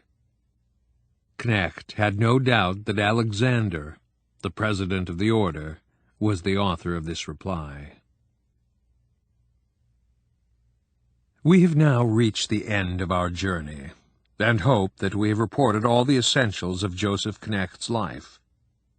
A later biographer will no doubt be in a position to ascertain and impart a good many additional details about that life. We forbear to present our own account of the Magister's last days, for we know no more about them than every Waldsell student, and could not tell the story any better than the legend of the Magister Ludi, many copies of which are in circulation. Presumably it was written by some of the departed Magister's favorite students. With this legend, we wish to conclude our book. Chapter 12. The Legend. When we listen to our fellow students talk about our master's disappearance, about the reasons for it, the rightness or wrongness of his decisions and acts, the meaning or meaninglessness of his fate, it sounds to us like Diodorus Siculus explaining the supposed causes for the flooding of the Nile.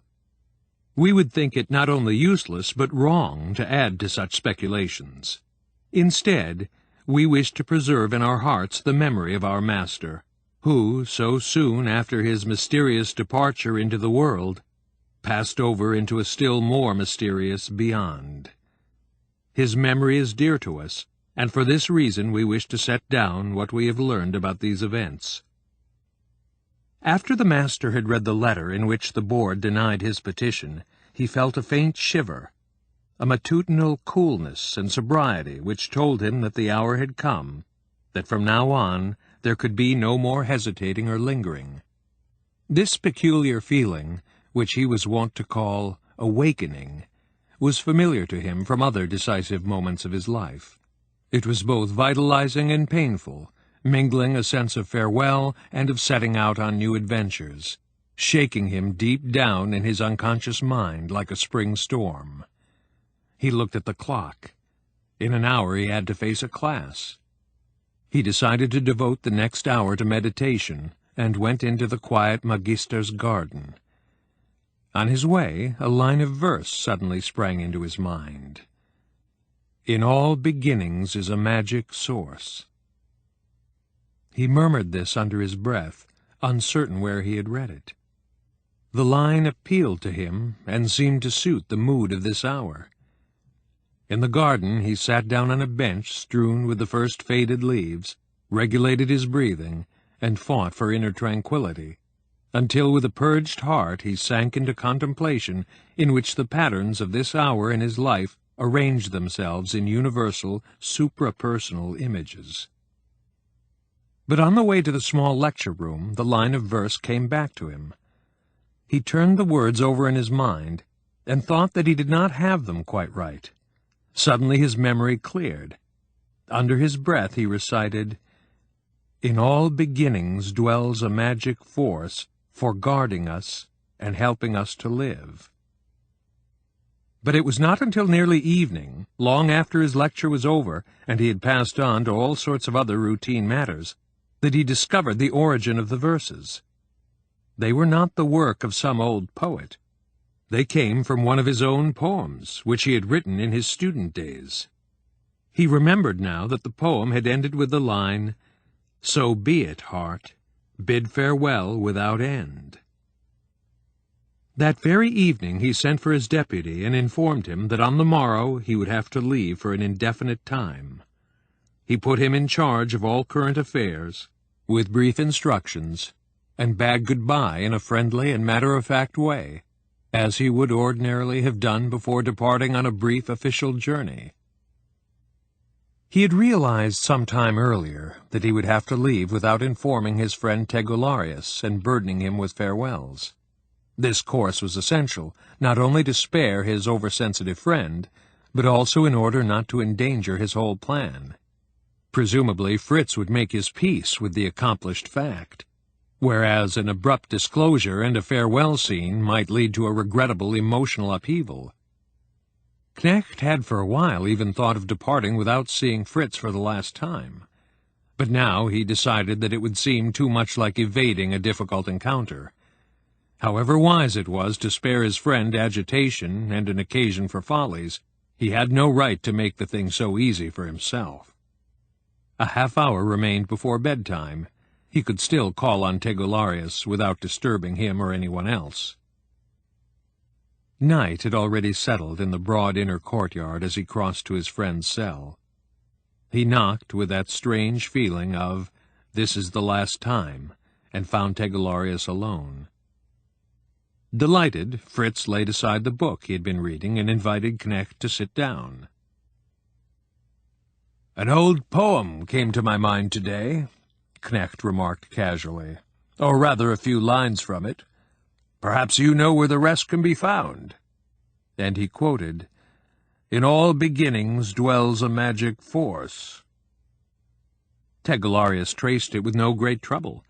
After a few minutes of reflection, he recognized the poem, got up, and produced from a desk drawer the manuscript of Knecht's poems, the original manuscript which Knecht had once presented to him. He looked through it and brought out 2 sheets of paper containing the first draft of the poem. Smilingly, he held them out to the Magister. "Here," he said. "Your Excellency may examine them himself. This is the first time in many years that you have deigned to remember these poems." Joseph Knecht studied the 2 sheets attentively, and with some emotion.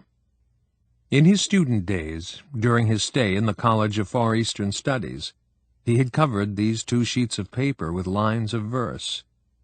They spoke to him of a remote past.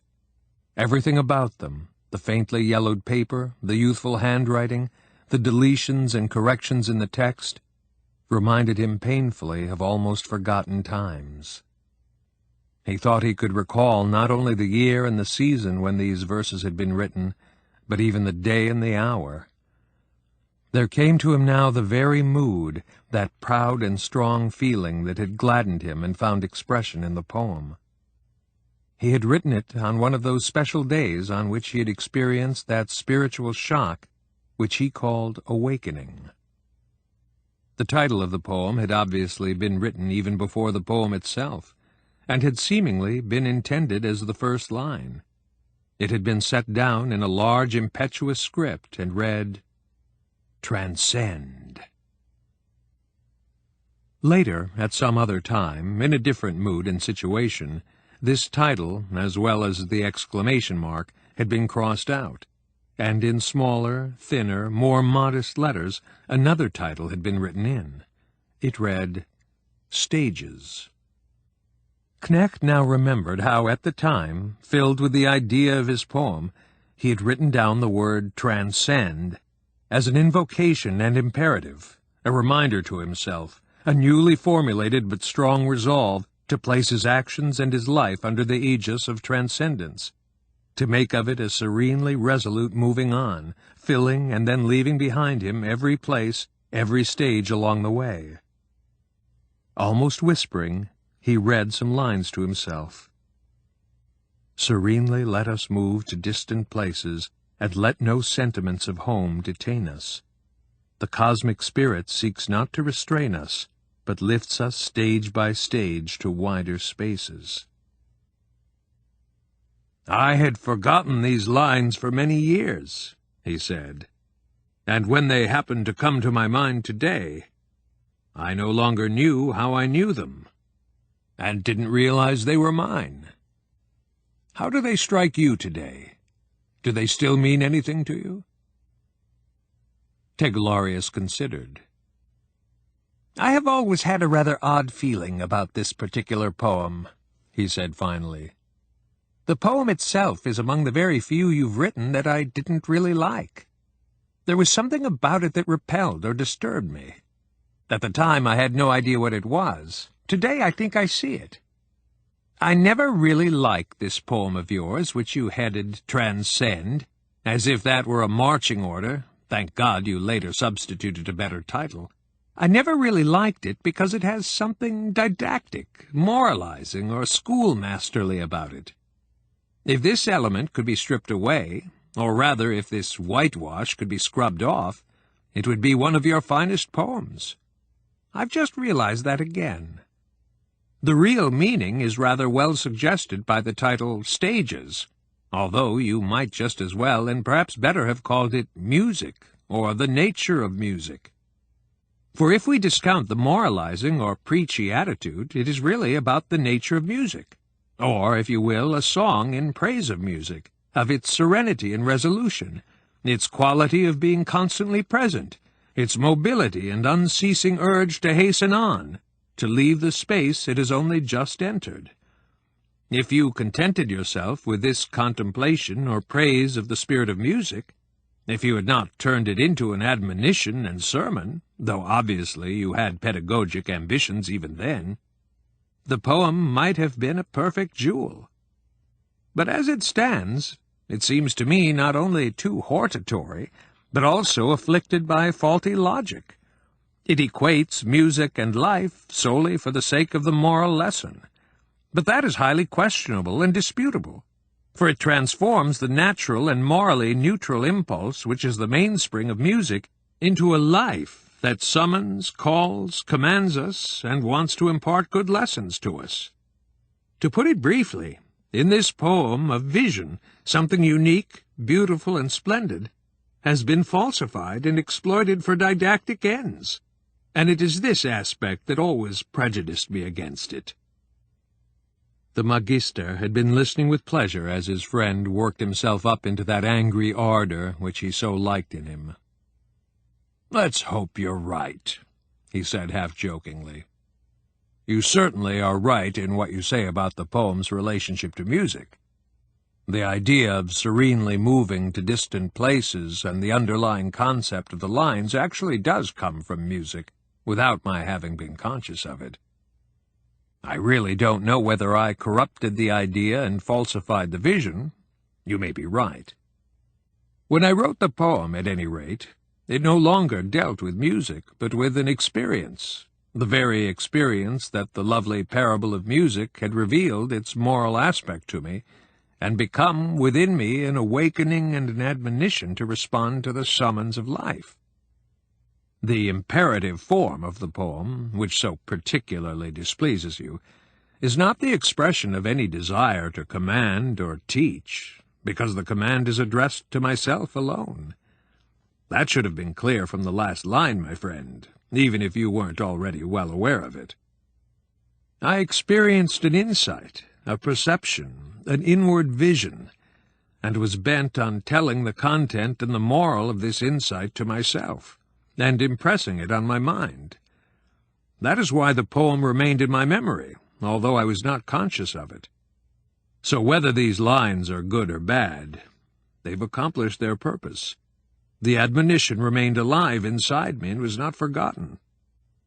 Today I hear it again, as if it were brand new. That's a fine little experience, and your mockery can't spoil it for me. But it's time for me to go. How lovely were those days, my friend, when we were both students and could so often allow ourselves to break the rules and stay together far into the nights talking. A magister can no longer allow himself such luxuries. More's the pity.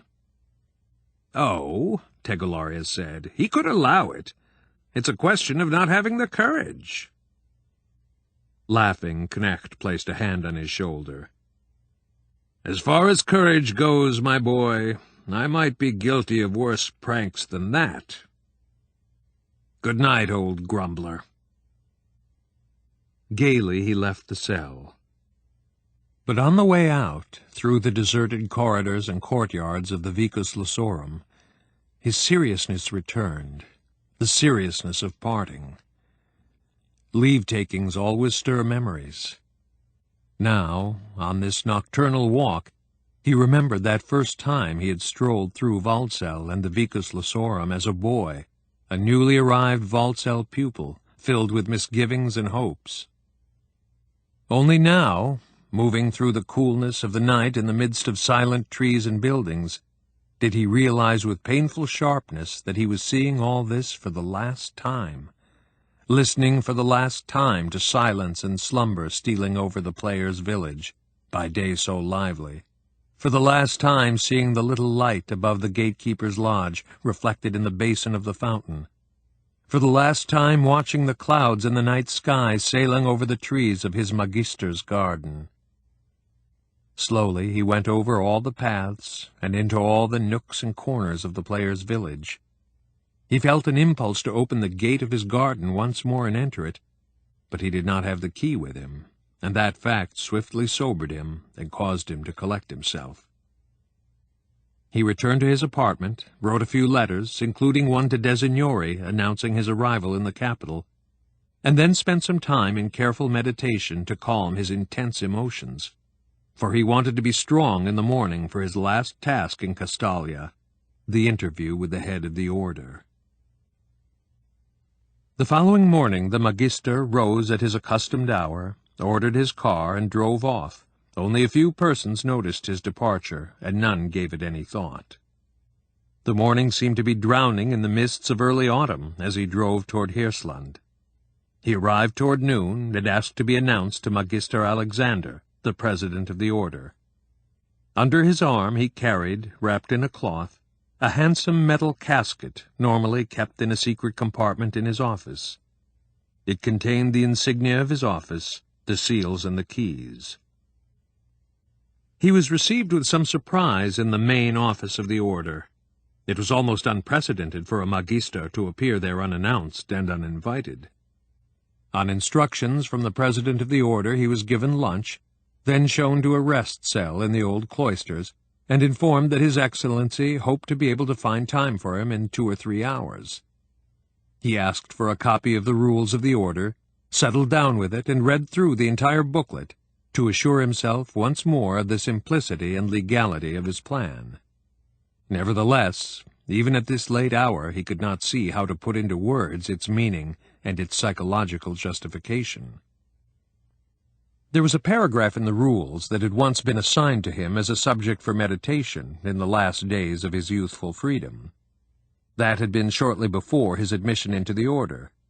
Now, reading the paragraph again, he meditated on it once more, and while doing so he became aware of how utterly different a person he was now from the rather anxious young tutor he had then been. "If the High Board summons you to a post," the passage read, "know this: each upward step on the ladder of officialdom is not a step into freedom, but into constraint. The greater the power of the office, the stricter the servitude. The stronger the personality, the more forbidden is the arbitrary exercise of will." How final and unequivocal all that had once sounded, but how greatly the meaning of so many of the words had changed, especially such insidious words as constraint, personality, will. And yet how beautifully clear, how well-formed and admirably suggestive these sentences were. How absolute, timeless, and incontestably true they could appear to a young mind. Ah, yes, and so they would have been, if only Castalia were the world, the whole multifarious but indivisible world, instead of being merely a tiny world within the greater, or a section boldly and violently carved out of it. If the earth were an elite school, if the order were the community of all men, and the head of the order God, how perfect these sentences would be, and how flawless the entire rule. Ah, if only that had been so, how lovely, how fecund and innocently beautiful life would be. And once that had really been so. Once he had been able to see it that way. The order and the Castalian spirit as equivalent to the divine and the absolute, the province as the world, Castalians as mankind, and the non-Castalian sphere as a kind of children's world, a threshold to the province, virgin soil still awaiting cultivation and ultimate redemption, a world looking reverently up to Castalia, and every so often sending charming visitors such as young Plinio. How strange was his own situation! How strange the nature of Joseph Knecht's own mind! In former days, and in fact only yesterday, had he not considered his own special kind of perception, that way of experiencing reality which he called awakening, as a slow, step-by-step penetration into the heart of the universe, into the core of truth, as something in itself absolute, a continuous path or progression which nevertheless had to be achieved gradually? In his youth he had thought it right and essential to acknowledge the validity of the outside world as Plinio represented it, but at the same time deliberately to hold aloof from it. At that time it had seemed to him progress, awakening, to make himself a Castalian. And again it had been progress, and his own truth, when after years of doubting he had decided in favor of the Glass Bead Game and the life of Waldsell. It had been the same again when at Master Thomas's command he entered the service, was inducted into the order by the music master, and later when he accepted the appointment as Magister.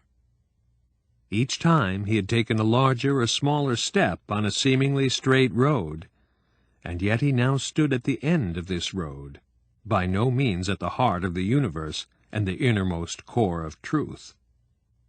Rather, his present awakening, too, was no more than a brief opening of his eyes, a finding himself in a new situation, a fitting into new constellations. The same strict, clear, unequivocal, straight path that had brought him to Waldsell, to Mariafels, into the order, into the office of Magister Ludi, was now leading him out again. What had been a consequence of acts of awakening had likewise been a consequence of partings. Castalia, the game, the magistracy, each had been a theme which needed to be developed and dismissed. Each had been a space to pass through, to transcend. Already they lay behind him. And evidently, even in times past, when he had thought and done the opposite of the things he was thinking and doing today, he had somehow known, or at least dimly divined, the dubiousness of it all. Had he not, in that poem written in his student days and dealing with stages and partings, placed above it the imperative title, Transcend? Thus his path had been a circle, or an ellipse, or spiral, or whatever, but certainly not straight. Straight lines evidently belonged only to geometry, not to nature and life. Yet he had faithfully obeyed the exhortation and self-encouragement of his poem, even after he had long forgotten the poem and the awakening he had then experienced. Granted, he had not obeyed perfectly, not without falterings, doubts, temptations, and struggles.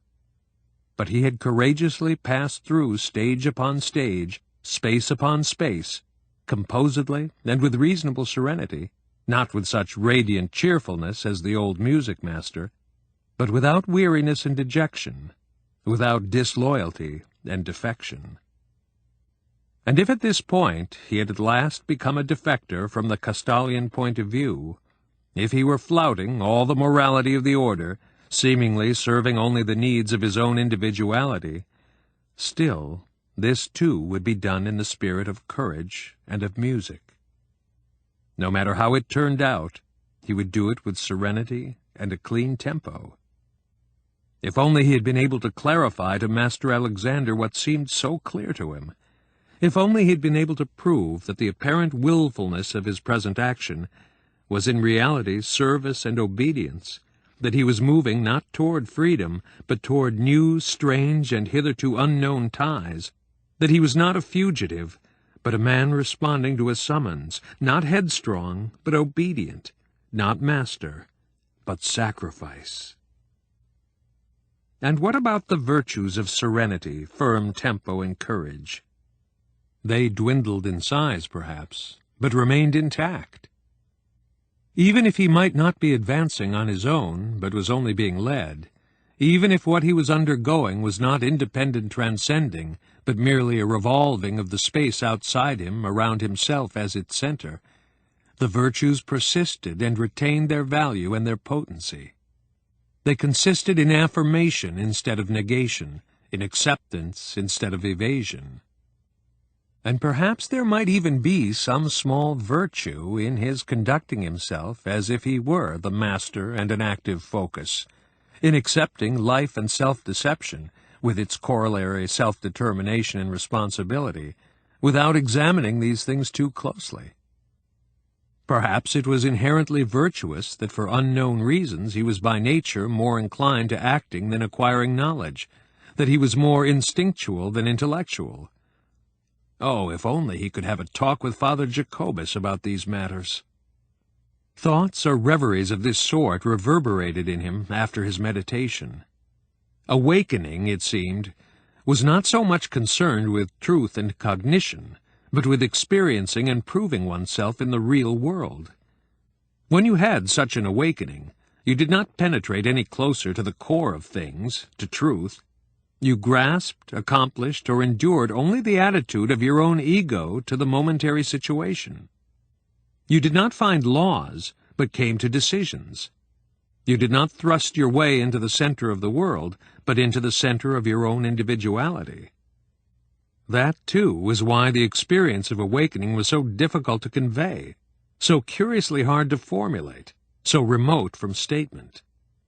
Language did not seem designed to make communications from this realm of life. If once in a great while someone were able to understand, that person was in a similar position, was a fellow sufferer or undergoing a similar awakening. Fritz Tegelarius had to some degree shared this insight. Plinio's understanding had gone somewhat further. Whom else could he name? No one. Twilight was already beginning to fall. He had been completely lost in his reflections, was altogether remote from his actual situation, when there came a knock on the door. Since he did not respond at once, the person outside waited a little and then tried once more, knocking softly. This time Knecht answered. He rose and went along with the messenger, who led him into the secretariat and without any further ado into the president's office. Master Alexander came forward to meet him. "A pity you came without warning, so that we had to keep you waiting," he said. "I am eager to hear what has brought you here so suddenly. Nothing bad, I hope." Knecht laughed. "No, nothing bad. But do I really come so unexpectedly? And have you no idea why I want to see you?" Alexander gave him a troubled look. "Well, yes," he said. "I do have some idea. I had, for example, been thinking in the past few days that the subject of your circular letter had certainly not been treated adequately as far as you were concerned. The board was obliged to answer rather tersely, and perhaps both the tone and the substance of the answer were disappointing to you, Domine." "Not at all," Joseph Knecht replied. "I hardly expected any other answer as far as the substance of the board's reply went. And as for the tone, that pleased me greatly. I could tell that the reply had cost the author considerable effort, almost sorrow, and that he felt the need to mingle a few drops of honey in an answer that was necessarily unpleasant and rather a snub to me. Certainly he succeeded remarkably well, and I am grateful to him for that." "Then you have taken the substance of the reply to heart, esteemed master?" "Taken note of it, and I should say that at bottom I have also understood it and approved it. I suppose the reply could not have been anything but a rejection of my petition, together with a gentle reprimand. My circular letter was something untoward and altogether inconvenient to the board. I never for a moment doubted that. Moreover, in so far as it contained a personal petition, it probably was not couched in a suitable way. I could scarcely expect anything but a negative reply." "We are pleased," the president of the order said with a hint of acerbity, "that you regard it in this light, and that our letter therefore could not have surprised you in any painful way. We are very pleased by that. But I still do not understand. If in writing your letter you already—I do understand you aright, don't I?—did not believe in its success, did not expect an affirmative answer, and in fact were convinced in advance that it would fail, why did you persist with it and go to the farther trouble—the whole thing must have involved considerable effort—of making a clean copy and sending it out?" Knecht gave him an amiable look as he replied, "Your Excellency, my letter had two purposes, and I do not think that both were entirely fruitless. It contained a personal request that I be relieved of my post and employed at some other place. I could regard this personal request as relatively subsidiary, for every magister ought to regard his personal affairs as secondary in so far as that is possible. The petition was rejected. I had to make the best of that. But my circular letter also contained something quite different from that request, namely a considerable number of facts and ideas which I thought it my duty to call to the attention of the board, and to ask you all to weigh carefully. All the masters, or at any rate the majority of them, have read my exposition, let us not say my warnings, and although most of them were loath to ingest them, and reacted with a good deal of annoyance, they have at any rate read and registered what I believed it essential to say. The fact that they did not applaud the letter is, to my mind, no failure. I was not seeking applause and assent. I intended rather to stir uneasiness, to shake them up. I would greatly regret it if I had desisted from sending my letter on the grounds you mention. Whether it has had much or little effect, it was at least a cry of alarm, a summons. "Certainly," the President said hesitantly. "But that explanation does not solve the riddle for me. If you wished your admonitions, warnings, cries of alarm to reach the board, why did you weaken, or at least diminish the effectiveness of your golden words by linking them with a private request, moreover a request which you yourself did not seriously believe would be or could be granted? For the present I don't understand that. But I suppose the matter will be clarified if we talk it over. In any case, there is the weak point in your circular letter, your connecting the cry of alarm with the petition. I should think that you surely had no need to use the petition as a vehicle for your sermon. You could easily have reached your colleagues orally, or in writing, if you thought they had to be alerted to certain dangers. And then the petition would have proceeded along its own way through official channels." Knecht continued to look at him with the utmost friendliness. "Yes," he said lightly, "it may be that you are right. Still, consider the complications of the matter once more. Neither the admonition nor the sermon was anything commonplace, ordinary, or normal. Rather, both belong together in being unusual and in having arisen out of necessity and a break with convention. It is not usual and normal for anyone, without some urgent provocation from outside, to suddenly implore his colleagues to remember their mortality and the dubiousness of their entire lives. Nor is it usual and commonplace for a Castalian magister to apply for a post as school-teacher outside the province. To that extent the two separate messages of my letter do belong together quite well. As I see it, a reader who had really taken the entire letter seriously would have had to conclude that this was no matter of an eccentric's announcing his premonitions and trying to preach to his colleagues, but rather that this man was in deadly earnest about his ideas and his distress, that he was ready to throw up his office, his dignity, his past, and begin from the beginning in the most modest of places, that he was weary of dignity, peace, honor, and authority, and desired to be rid of them, to throw them away. From this conclusion, I am still trying to put myself into the mind of the readers of my letter, two corollaries would have been possible, so it seems to me. The writer of this sermon is unfortunately slightly cracked, or else the writer of this troublesome sermon is obviously not cracked, but normal and sane, which means there must be more than whim and eccentricity behind his pessimistic preachments. And that more must then be a reality, a truth. I had imagined some such process in the minds of my readers, and I must admit that I miscalculated. My petition and my admonition did not support and reinforce each other. Instead, they were both not taken seriously and were laid aside. I am neither greatly saddened nor really surprised by this rejection, for at bottom, I must repeat, I did expect it to turn out that way. And I must also admit that I desired it so, for my petition, which I assumed would fail, was a kind of feint, a gesture, a formula. Master Alexander's expression had become even graver and overcast with gloom, but he did not interrupt the Magister. "The case was not," Knecht continued, "that in dispatching my petition I seriously hoped for a favorable reply and looked forward joyfully to receiving it.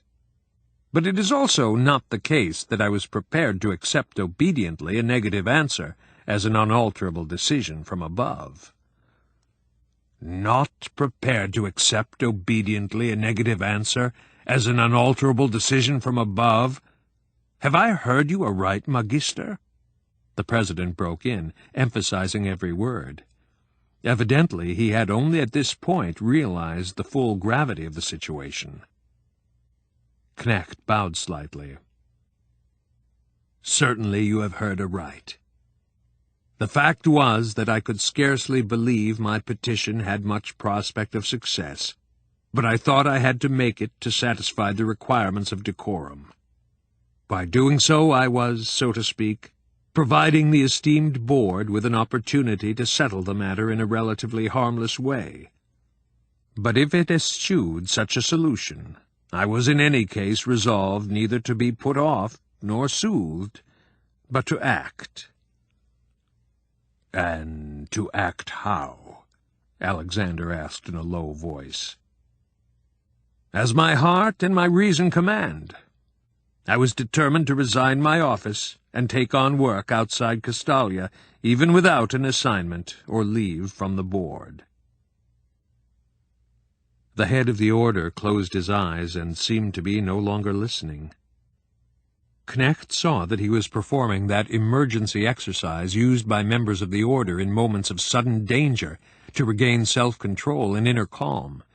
It consisted in twice emptying the lungs and holding the breath for long moments. As Knecht watched, Alexander's face paled slightly, then regained color as he inhaled slowly, beginning with the muscles of the stomach. Knecht was sorry to be inflicting psychic distress on a man whom he so highly esteemed, indeed loved. He saw Alexander's eyes open with a staring, abstracted look, then focus and grow keener. With a faint sense of alarm, he saw those clear, controlled, disciplined eyes, the eyes of a man equally great in obeying and commanding, fixed upon him now, regarding him with cool composure, probing him, judging him. He withstood that gaze in silence for what seemed long minutes. "I believe I have now understood you," Alexander said at last in a quiet voice. "You have been weary of your office or weary of Castalia for a long time, or tormented by a craving for life in the world. You chose to pay more heed to this mood than to the laws and your duties.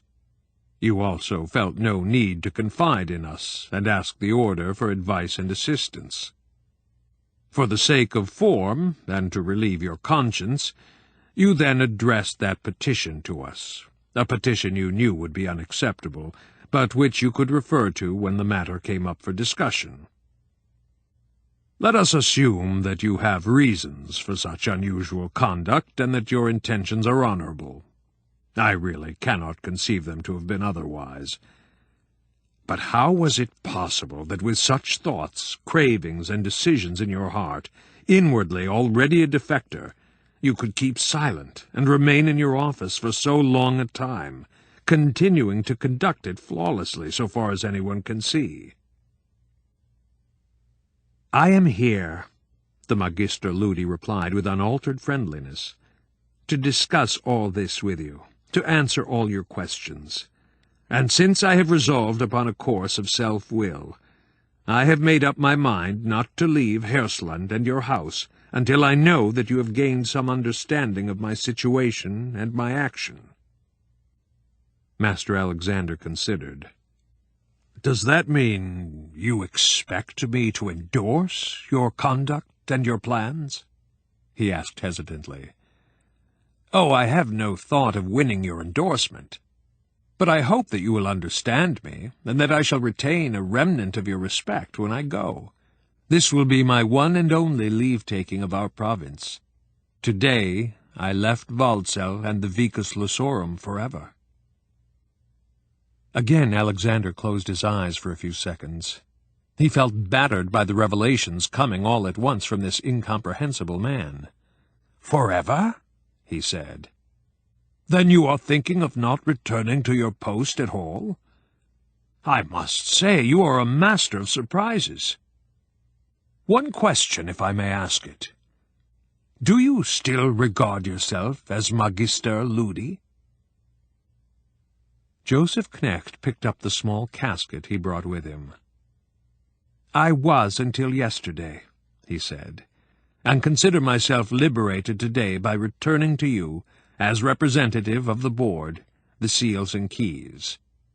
The insignia are intact, and when you go to inspect things in the players' village you will find everything in order." Slowly the president of the order rose. He looked weary and suddenly aged. "Let us leave your casket standing here for the present," he said dryly. "If by receiving the seals I am supposed to be accepting your resignation, let me remind you that I am not so empowered. At least a third of the board would have to be present. You used to have so much feeling for the old customs and forms that I cannot adjust so quickly to this new mode of doing things. Perhaps you will be kind enough to give me until tomorrow before we go on with our conversation." "I am completely at your disposal, Your Reverence. You have known me and known my respect for you for a good many years. Believe me, that has not changed in the slightest. You are the only person I am bidding goodbye to before leaving the province, and I am addressing you now not only in your capacity as President of the Order. Just as I have returned the seals and keys to your hands, I also hope you will release me from my oath as a member of the Order, once we have discussed everything fully, Domine." Alexander met his eyes with a sorrowful, searching look and stifled a sigh. "Leave me now. You have given me cares enough for one day, and provided material enough for reflection. Let that do for today. Tomorrow we shall speak further. Return here about an hour before noon." He dismissed the Magister with a courteous gesture, and that gesture, full of resignation, full of deliberate politeness of the kind no longer meant for a colleague, but for a total stranger, pained the Glass Bead Game master more than anything he had said. The attendant who fetched Knecht for the evening meal a while later led him to a guest table and informed him that Master Alexander had withdrawn for meditation, and assumed that the Magister would not wish company tonight, and that a guest room had been prepared for him. The Magister Ludi's visit and announcement had taken Alexander completely by surprise. Ever since he had edited the board's reply to the circular letter, he had of course counted on Knecht's turning up sooner or later, and had thought of the ensuing discussion with faint uneasiness. But that Magister Knecht, noted for his exemplary obedience, his cultivated formalities, his modesty and profound tact, could one day descend on him without warning, resign his office on his own initiative and without previously consulting the board, and throw over all usage and tradition in this startling manner. These were acts he would have considered absolutely impossible. Granted, Knecht's manner, tone, and language, his unobtrusive courtesy, were the same as ever. But how appalling and offensive, how novel and surprising, and above all, how totally un-Castalian were the substance and the spirit of everything he said. No one hearing and seeing the Magister Ludi would have suspected him of being ill, overworked, irritated, and not completely master of himself. The scrutiny which the board had recently ordered in Waldsell had turned up not the slightest vestige of disturbance, order, or neglect in the life and work of the players' village. And nevertheless, this appalling man, until yesterday the dearest of his colleagues, now stood here and deposited the chest with the insignia of office as if it were a suitcase, declaring that he had ceased to be Magister, had ceased to be a member of the board, a brother of the order, and a Castalian, and had dropped in only to say goodbye. This was the most disturbing situation his office as president of the order had ever involved him in, and he had had great difficulty in preserving his outward composure. And what now? Should he resort to force? Place the Magister Ludi under house arrest, say? and at once, this very evening, send emergency messages to all members of the board and call a meeting? Was there any objection to his doing so? Was that not the most logical and correct procedure? It was, and yet something within him protested. What would he really achieve by such measures? Nothing but humiliation for Magister Knecht, and nothing at all for Castalia. At most, some alleviation for himself, who would no longer have to face this ugly and complex situation alone, bearing all the responsibility. If anything could still be saved out of this vexatious affair, if any appeal to Knecht's sense of honor were possible, and if it were conceivable that he might change his mind, such an outcome could only be achieved in a private interview. The two of them, Knecht and Alexander, would have to fight out this bitter conflict to the end, no one else. And even as he thought this, he had to concede that basically Knecht had acted correctly and honorably by refraining from further contact with the board, which he no longer recognized, but coming personally to consult him, the president, for the final struggle and leave-taking. This man, Joseph Knecht, even when he did something so outrageous and repulsive, nevertheless acted with taste and tact. Master Alexander decided to trust to his own powers of persuasion and leave the entire official apparatus out of the affair. Only now, after he had come to this decision, did he begin to reflect upon the details of the matter, and to ask himself to what extent the Magister's action was right or wrong. For after all, Knecht seemed to have no doubt of the integrity and justness of his incredible step. Now that he tried to classify the Magister Ludi's audacious plan and determine where it stood legally, for no one knew the rules of the order better than he came to the surprising conclusion that Joseph Knecht was not in fact violating the letter of the rules.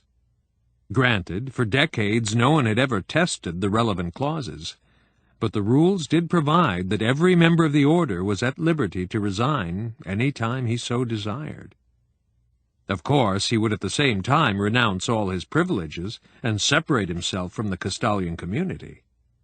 If Knecht now returned his seals, informed the order of his resignation, and betook himself into the world, he was to be sure doing something unheard of in living memory, something highly unusual, alarming, and perhaps unseemly, but he was committing no infraction of the rules. Incomprehensible the step might be, but it was not illegal in any formal way. And that he chose not to take it behind the president's back, but was ready to come and announce his decision, was in fact more than punctilious. But how had this venerated man, one of the pillars of the hierarchy, come to such a decision? After all, what he was planning was nothing short of desertion. How could he invoke the written rules when 100 unwritten but no less sacred and self-evident ties should have kept him from taking this step? Alexander heard a clock strike. He wrenched himself away from his profitless thoughts, took his bath, spent 10 minutes on careful breathing exercises, and then went to his meditation cell in order to store up strength and tranquility for an hour before going to sleep. He would think no more of this matter until the morrow. Next morning, a young servant of the Directorate's guest-house led the Magister Ludi to the president, and was thus privy to the way the two men greeted each other. Accustomed as the youth was to the manner prevalent among these masters of meditation and self-discipline, he was nevertheless struck by something in the appearance, the bearing, and the tone of these two notables as they greeted each other. There was something new, an extraordinary degree of composure and clarity. It was, so he told us, not quite the usual salutation between two of the highest dignitaries of the order, which might be either a serene and casual ceremony or an act of formal but joyful festivity, although occasionally it also turned into a competition in courtesy, deference, and stressed humility. It was rather as though a stranger were being received, Say, a great master of yoga come from afar to pay his respects to the president of the order and cross swords with him. In word and gesture, both men were exceedingly modest and sparing, but their eyes and their expressions, though tranquil, collected, and composed, were charged with a hidden tension, as though both were luminescent or carrying an electric current. Our informant did not have the opportunity to see or hear any more of the encounter. The two vanished into the office, presumably going to Master Alexander's study, and remained there for several hours. No one was permitted to disturb them. What record we have of their conversations comes from accounts set down on various occasions by the Honorable Delegate Designori, to whom Joseph Knecht related some details. "You took me by surprise yesterday," the President began, "and very nearly disconcerted me. In the meantime, I have been able to reflect upon the matter somewhat. My viewpoint has not changed, of course. I am a member of the board and the directorate of the order. According to the letter of the rule, you have the right to announce your withdrawal and resign your post. You have come to the point of regarding your post as burdensome and of feeling an attempt to live outside the order as a necessity. What if I were now to propose that you make this trial, but not in terms of your categorical decisions, rather in the form of a prolonged or even an indeterminate leave? Actually, this is what your petition sought to accomplish." "Not entirely," Knecht said. "If my petition had been approved, I would certainly have remained in the order, but not in office. Your kind proposal would be an evasion. Incidentally, Waldsell and the Glass Bead Game would scarcely be well served by a Magister who is absent on leave for a long or indeterminate period of time, and who might or might not return. Moreover, if he did return after a year or two, his skills in the conduct of his office and in his discipline, the Glass Bead Game, would only have suffered, not advanced." Alexander: "He might have profited in all sorts of ways. Perhaps he would have learned that the world outside is not what he imagined, and needs him no more than he does it. He might come back reassured and glad to remain in old and well-tested paths." "Your kindness goes very far, indeed. I am grateful for it. Nevertheless, I cannot accept it. What I am seeking is not so much fulfillment of idle curiosity or of a hankering for worldly life, but experience without reservations. I do not want to go out into the world with insurance in my pocket in case I am disappointed. I don't want to be a prudent traveler, taking a bit of a look at the world. On the contrary, I crave risk, difficulty, and danger. I am hungry for reality, for tasks and deeds, and also for deprivations and suffering. May I ask you not to press your kind proposal, and altogether to abandon any attempt to sway me and coax me back? It would lead to nothing. My visit with you would lose its value and its solemnity for me, if it now brought me approval of my petition after all, when I no longer desire that. I have not stood still since writing that petition. The way I have embarked on is now my one and all, my law, my home, my service." With a sigh, Alexander nodded assent. "Let us assume, then," he said patiently, "that you in fact cannot be influenced or dissuaded. Let us assume that, contrary to all appearances, you are deaf to all representations, all reason, all kindness, that you are running amok or going berserk, so that people must simply keep out of your path. For the time being, I will not try to change your mind or influence you. But tell me what you came here to tell me. Let me hear the story of your defection. Explain the acts and decisions which are to us so shocking. Whether what you have to offer is a confession, a justification, or an indictment, I want to hear it." Knecht nodded. "Running amok though I am," I paused to express my gladness, I have no indictments to make. What I wish to say, if only it were not so hard, so incredibly hard to put into words, seems to me a justification. To you it may be a confession." He leaned back in his chair and looked up, where traces of Hirslund's former days as a monastery showed in the vault of the ceiling, in sparse, dreamlike lines and colors, patterns of flowers and ornamentation. The idea that even a magister could tire of his post and resign it first came to me only a few months after my appointment as Magister Ludi. One day I was sitting reading a little book by my once famous predecessor, Ludwig Wassermaler, a journal of the official year, in which he offers guidance to his successors. There I read his admonition to give timely thought to the public Glass Bead Game for the coming year.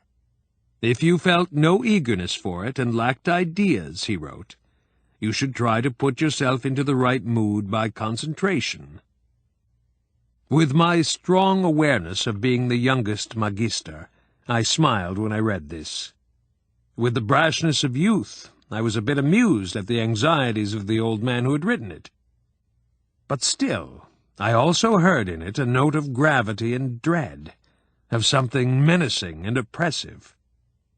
Reflecting on this, I decided that if ever the day came when the thought of the next festival game caused me anxiety instead of gladness, fear instead of pride, I would not struggle to work out a new festival game, but would at once resign and return the emblems of my office to the board. This was the first time that such a thought presented itself to me. At the time I had just come through the great exertions of mastering my office, and had all my sails spread to the wind, so to speak. In my heart, I did not really believe in the possibility that I, too, might some day be an old man, tired of the work and of life, that I might some day be unequal to the task of tossing off ideas for new glass bead games. Nevertheless, I made the decision at that time. You knew me well in those days, Your Reverence, better perhaps than I knew myself. You were my adviser and father confessor during that first difficult period in office, and had taken your departure from Walsall only a short while before. Alexander gave him a searching look. "I have scarcely ever had a finer assignment," he said, "and was then content in a way that one rarely is with you and myself. If it is true that we must pay for everything pleasant in life, then I must now atone for my elation at that time. I was truly proud of you then. I cannot be so today. If you cause the order disappointment, if you shock all of Castalia, I know that I share the responsibility. Perhaps at that time, when I was your companion and adviser, I should have stayed in your player's village a few weeks longer, or handled you somewhat more roughly, subjected you to stricter examination.